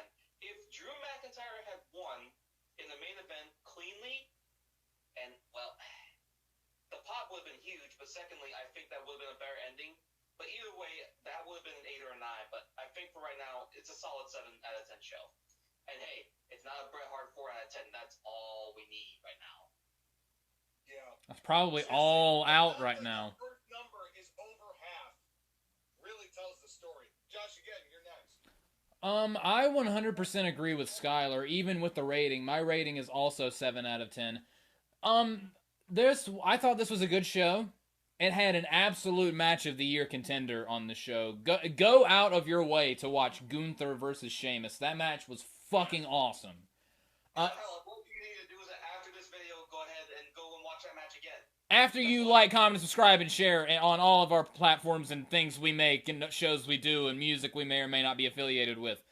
But yeah, this was there was nothing awful on this show. There was nothing I would even say that was kind of bad on this show. At the very worst, there were some things that were just kind of whatever on this show. Like the tag team match, the Edge and Ray versus the Judgment Day match. That match was Liv Morgan and Shayna was But if that's the worst that it gets, then that's leagues better than what this company was a couple months ago.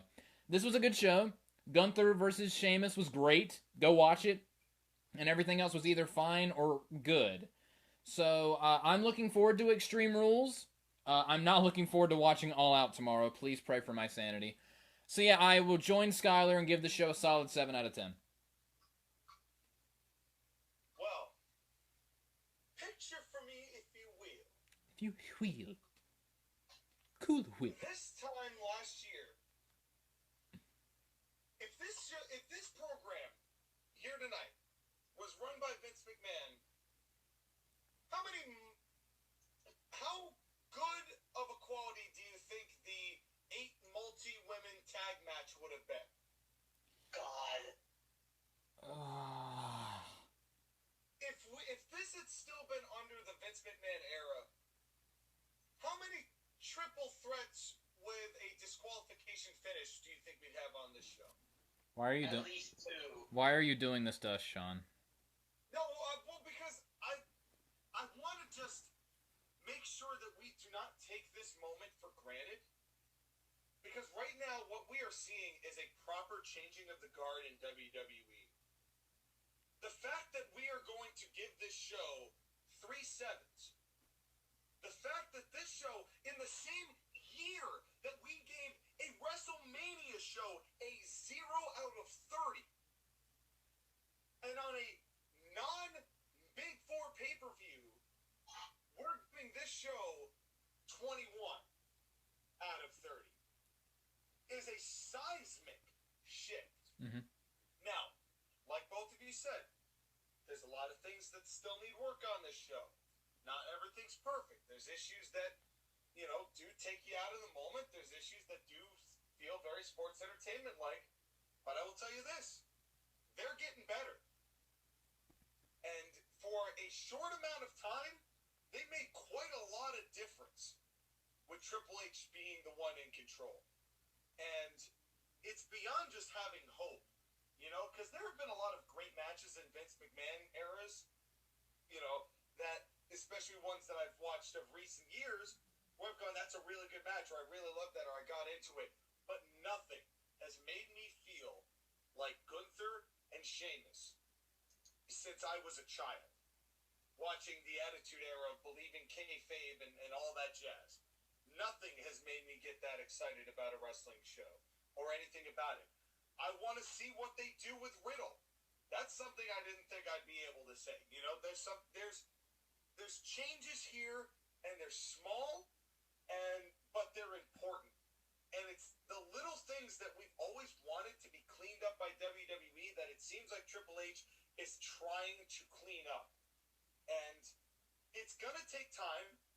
And at the end of the day, it's still WWE. There's going to be some stuff that is just going to be the way it is, right?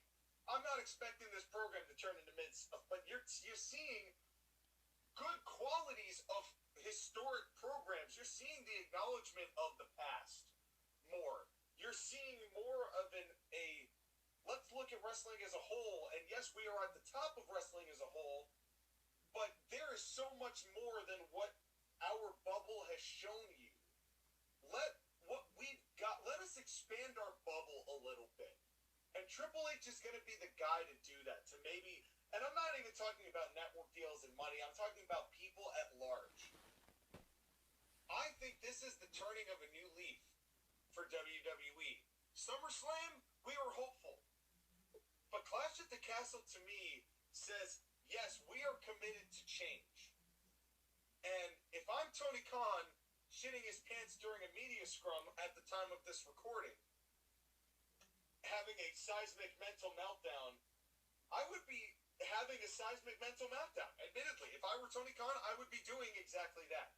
Because this program is committed. And that's what I took away for the most from this show. This program is committed, and Tony Khan needs to be committed. Yeah, basically. I'm looking forward to Extreme Rules because, Sky, I agree. That's going to be the test. Make me care about garbage matches. The only thing is that it's Extreme Rules in Philadelphia. Well, but you already know what they're gonna do.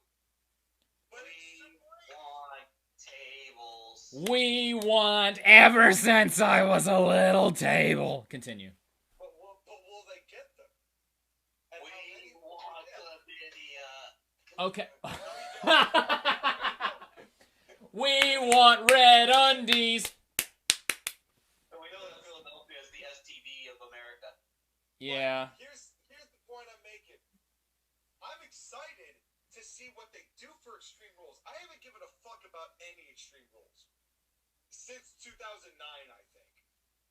And I'm interested in what they're going to do here. That's something I did not expect. Triple H is making me want to review monthly pay-per-views again from WWE, which is amazing, because I didn't think I would ever be at this point after losing my passion for wrestling not a few short months ago.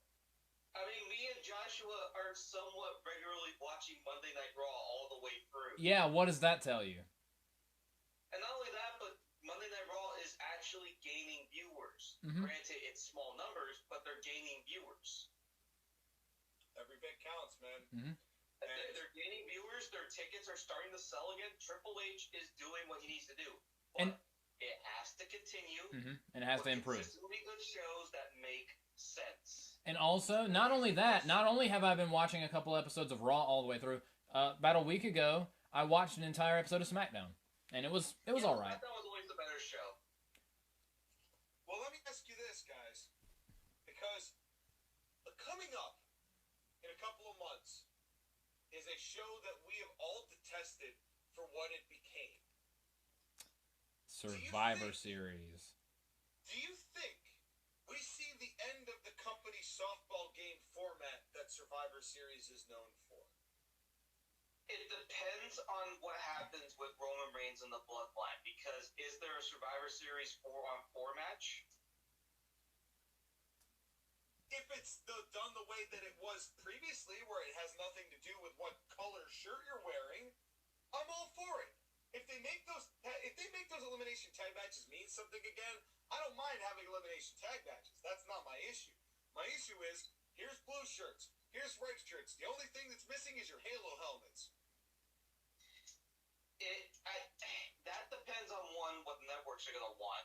and two, whether or not Triple H can actually get a strong enough story to be told to need a Survivor Series match. Well, you've got a 5-person bloodline in Roman Reigns, Stover, Sikoa, the Usos, and Sami Zayn. So having Drew assemble a team isn't necessarily outside of the realm of possibility. Maybe have Kevin Owens join it, and then you've got that whole thing with Zayn and Owens. And maybe have Sami Zayn break off of the bloodline at Survivor Series. You know, you could also do the 4-on-4 thing of Drew McIntyre, Kevin Owens, Sami Zayn versus the 3 Usos and Roman Reigns. And somebody else. There's ways. There's ways you could do it, but but the point is, I'm interested to see where it's headed. Me too. But the other thing too is that suddenly now with WWE, not only is the roster getting better, but there's something that was missing with stables. Because again, Imperium's there, the Bloodline has got another member, Bayley and her damage control unit. That should have been their name actually. But we're following believable stables. We're having quality stables. We're not having 800 stables like AEW. AEW has more stables than horses. Bring back the Hurt Business. Yes. Yeah, well, you never know, folks. You never know. It's a very wild time to see where WWE's heading. And while AEW is continuing all out as we speak, it's time to go to our first commercial break. We are all out of energy. Yes, Josh, again, thank you for hosting your own show. Absolutely. Skyler, thank you for introducing both of our shows, albeit minorly having a series of mini strokes, but you did it. I mean, I got rickrolled, so what was I going to do? That's right. This has been a wild podcast, folks. And it was this fun. Is how we roll here at the Court Martial Podcast and TAP. So, ladies and gentlemen, thank you very much for watching, and we will be right back right after this. And thank you guys so much for listening and watching. Like, comment, subscribe, and all that fun stuff. See you guys next time. Good night, everybody.